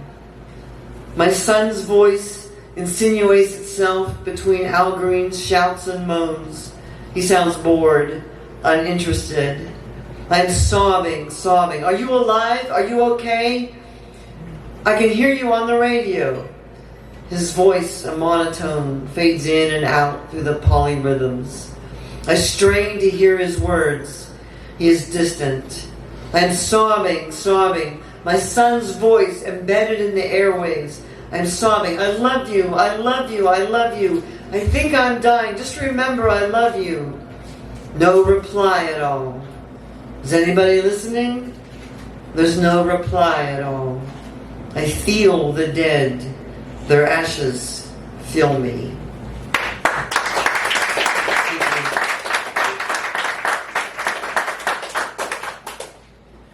I scream the body electric. My eyes are seared. Electric surges reach my brain, send shockwaves down my spine. Energy, pain, leaps out from lamps, wall sockets like laser beams. I'm frying.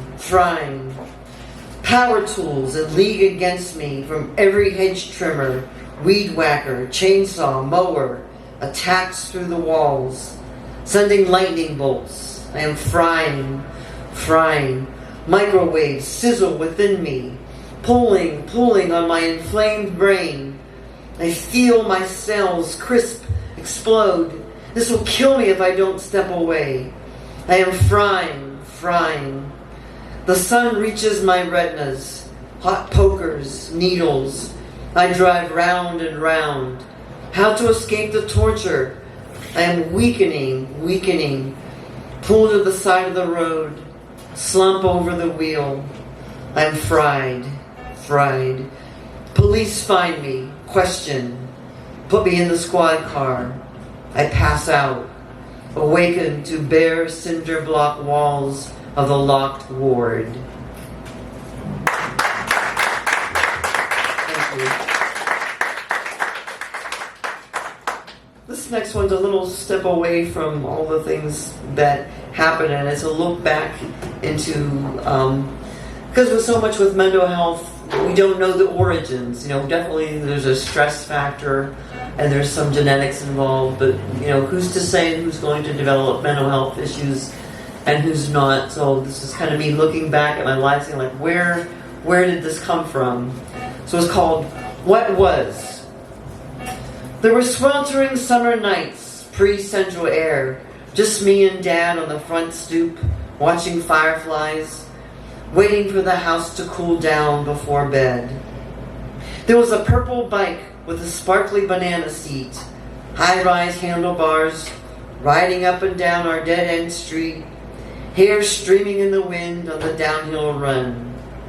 There was a small jar of decadent Hellmann's mayonnaise in my grandmother's fridge, with which she made exotic bologna sandwiches. Bring out the Hellmann's and bring out the best.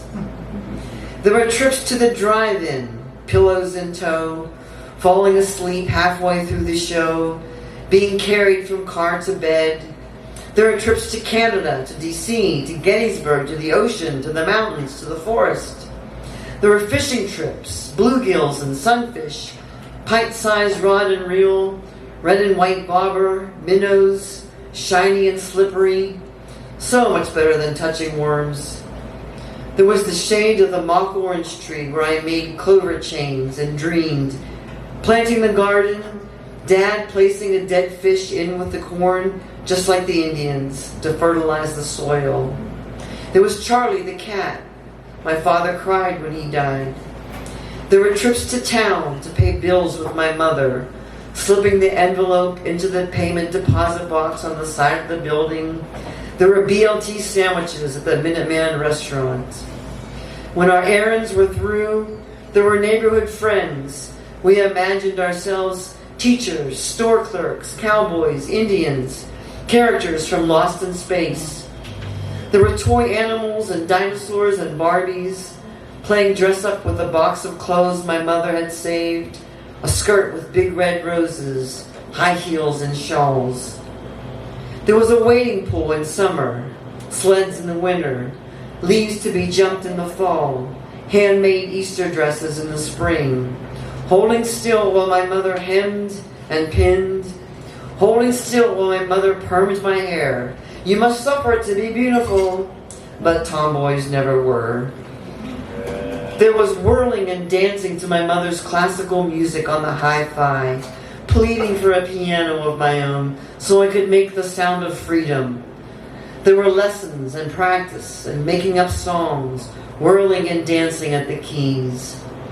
There were 3 sisters. There was the awkward middle child, an older sister who was too distant, a younger one who was too spoiled.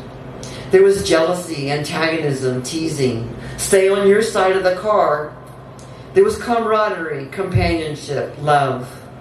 There was a middle-class family with a stay-at-home mom, a father who worked 3 turns at the mill. What could possibly go wrong?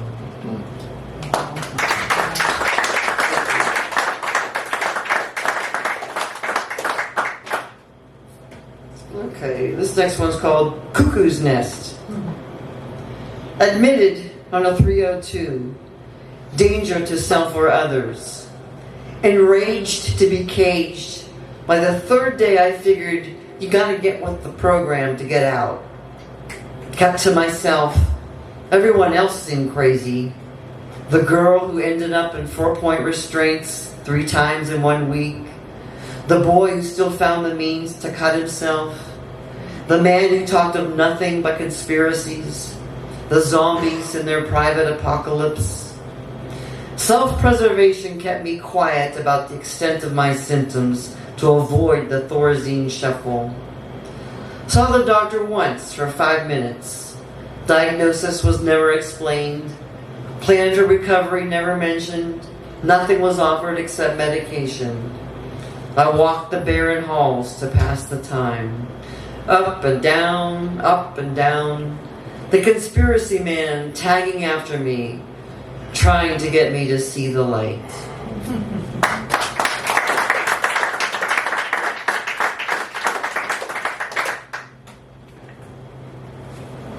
Okay, this is going to be the last one I'm going to do. It's called Holding Pattern.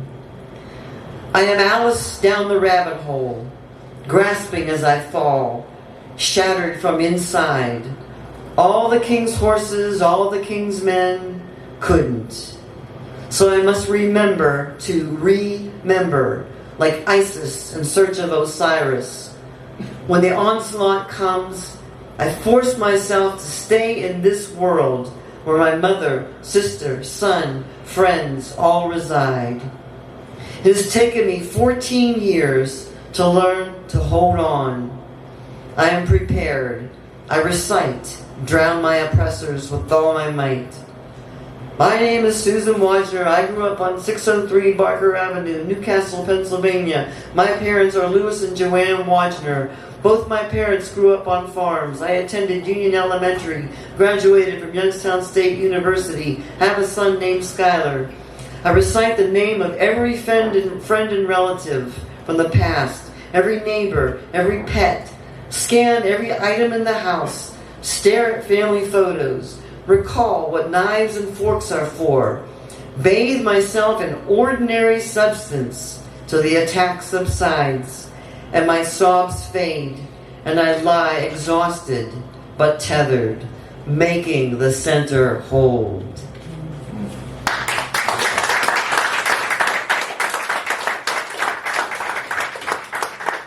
All right. Thank you, Susan. Give it up for Susan Wojnar. Now, Susan came all the way from Youngstown. We'll have to go back soon. So if you want a copy of the book for only $10, I would grab that now. So at the very start of this night, we were promised 12 poems and 14 trigger warnings, and we are not there. I love the first set. Can't wait. We're going to close the night out with our feature, Robert Beveridge. I've been doing this for 37 years, and if there's one thing I've learned, I am really good at clearing a fucking room. I don't think it was you, buddy. The joke is on them. Because I spent 8 poems telling you about acres of fucking terrible decisions that I made. The last 4 are about the single best decision I ever made. Hey, are you standing? Are you standing for I'm going to give it a shot. Do whatever you want to do. I was just going to change the mic. Ace of Cups. The out of the new relationship energy. The out-of-the-way table by the Mexican restaurant's kitchen allowed better clarity, smoother comprehension. Words flowed, dogwood petals in Mud Creek, or mole sauce down the contours of a thigh. You couldn't find birthday cake Oreos in your local market. I brought you some. We relaxed on your couch, ate them, watched each other's lips. I don't remember if I asked. I don't remember if you kissed me. I do remember we both wanted to. Yeah.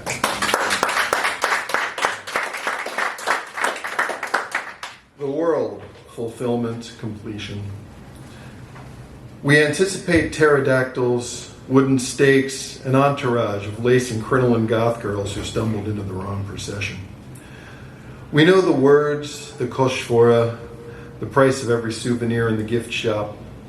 We arrive with songs in our hearts, sing them in front of the red door, leave with a single note, a single organ. We ask, we shall receive.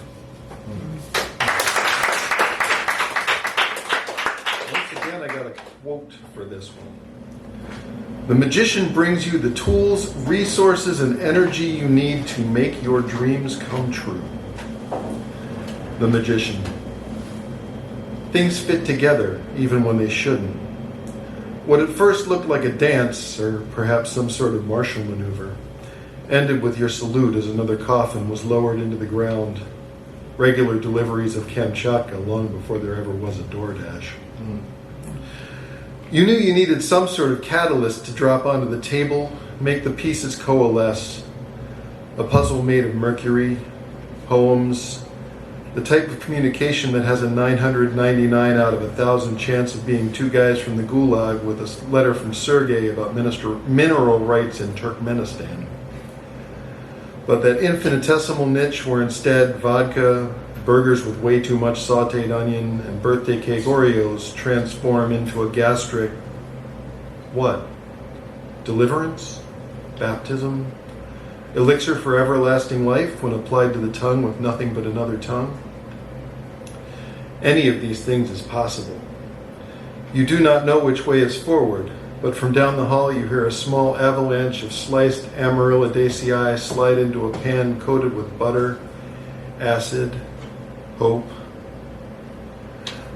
I have been practicing this thing for a week and a half, and I have never gotten through that line without stumbling over it. Yes! And the last one,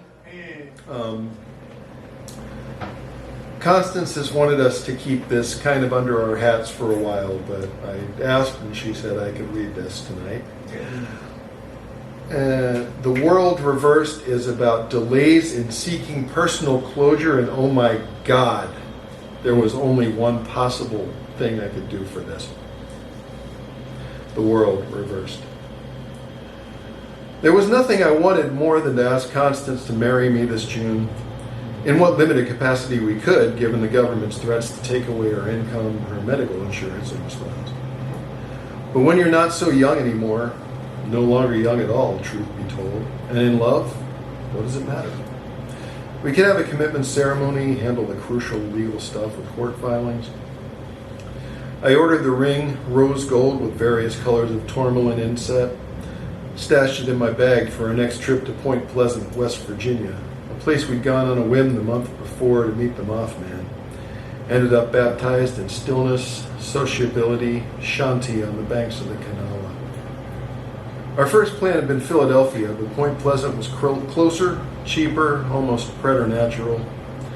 We'd already brainstormed ideas for the ritual, concomitant reception a number of times since April. I'd even reworked a poem to read at the potluck come bonfire. So I threw the idea of a destination commitment ceremony in northern West Virginia out there, and she said yes. But I'd still never asked the question. Not with any explicitness, despite me listing her as fiancée in every medical form I'd filled out for the last 6 years. Despite me thinking of her as the most beautiful wife in the world, just without the pomp, circumstance, religious trappings, justices of the peace which in 3 previous tries for me had never managed to pass any understanding at all. Still, I wanted to make it official in what capacity we could, put that universal symbol on her finger. We had a plan to go back the 16th. We had so much fact-finding to do. Whether the Point Pleasant Piggly Wiggly did wedding cakes, what parks were amenable to small receptions, whether any local motor lodges had nuptial suites. I had a notion that as part of all this, I'd ask her to marry me in front of the Mothman statue, where in May we'd posed for pictures, left our code red offering, as you do. Then my car caught fire. 2 days before we were to leave, beaten into sweat and heat by the brightest sun in memory, my check engine light reared its head. I pulled into a service plaza, popped the hood to check the oil. Low as usual. Added some, dripped a few drops, saw the first licks of orange. Blooms became streams, became a wall. Someone put it out, it wasn't me. I was a shell of panic, 5W20, emergency services, 96-degree viscosity. But let's put that aside. In the end, I had a destination without a coach. My ring, her ring, stayed in my bag.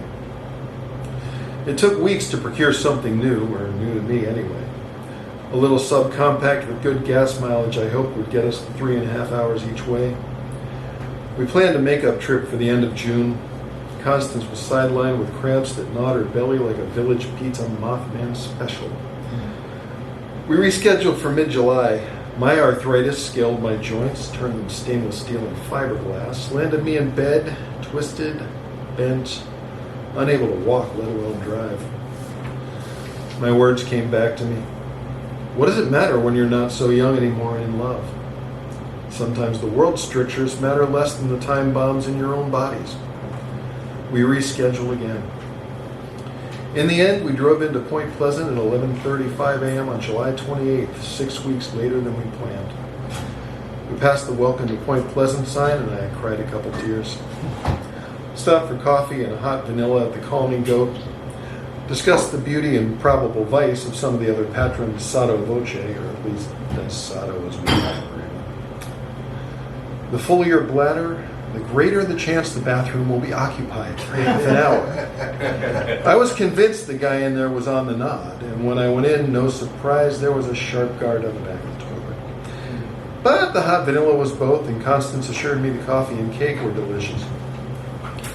We saw some possible reception hall exteriors, spent an hour on the porch swing at 2 Endy Way, the point between two waters that overlooks the juncture of the Ohio and the Kanawha, a perfect place for baptism. Talked about the possibility of property, talked about the peace which passeth all understanding, talked about home. We never made it to Crodell Park and its potential for bonfires, nor made it to Piggly Wiggly to talk cake prices. Discovered whether the Hotel Low even had overnight guests or was just a flop house for loiterers with the most beautiful dogs we'd ever seen. But our timeline wasn't set. We could take care of the details later, send save the date cards then. What does it matter when you're not so young anymore and in love? I have a grandfather clock in my head. I have no idea when it will reach midnight. We went to see our old red-eyed friend. The ring slipped onto my little finger, concealed with hand in pocket. The stillness and the shanti, this time conferred by Mountain Dew, canned ravioli, a handful of hangers-on who stuck around long enough to keep us back 50 feet from the statue proper. But under his watchful gaze, I asked, as well as I can remember, it's taken us 8.5 years to get to this point. We've hashed out plans for this ceremony for months, thought of each other as husband and wife for years. But I realized I never asked the most important question. And so, Constance Victoria Plumley, will you make me the happiest man on earth and be my wife? I didn't get through it, of course, not with that sort of smoothness. My voice cracked, I cried a little. I had to stop 3 or 4 times, even though I already knew that when she opened her mouth, she was going to say, of course. And she did. This is a beginning, not an end. Yeah.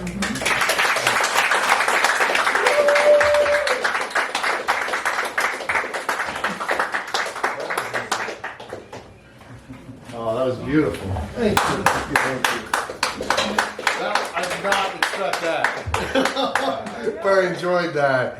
Y'all, thanks for hanging in. I know it's a later night with 2 features and lots on the open mic, but I hope you enjoyed it. Let's give it up for the Rialto Theater. Sesh Graham, Raechel. Love these guys so much. Love this place so much. Tomorrow night, Jim Ballard will be in the back, 5 o'clock. Come back here, share some music. Let's give it up for everyone in the room, whether you're on the mic or not. I appreciate you being here, the energy. Give it up for the open mic poets. So many great pieces all throughout. According to that, Susan's going to be here tomorrow. Oh, and is Susan with you tomorrow? Yeah. Oh, okay. That was all. She was here recently for that, but. Oh, shit, August 2020. Okay. No worry. I was like, I was here for that. Yeah. Okay. Throw some love in the pot if you haven't already and you're able to. So appreciate you coming back out here. For those local, Gretchen Plus is our next feature, singer, songwriter, poet. She's amazing. She no longer calls Ohio home, but is coming in for this. So come back out first Wednesday of the month. Thanks for being out here. Let's give it up for Susan Wojnar. I know she's gone. Cheer her. And for our other feature tonight, Robert Beveridge. Thanks, y'all. Feel free to hang around and chat. Feel free to head out. Whatever you prefer.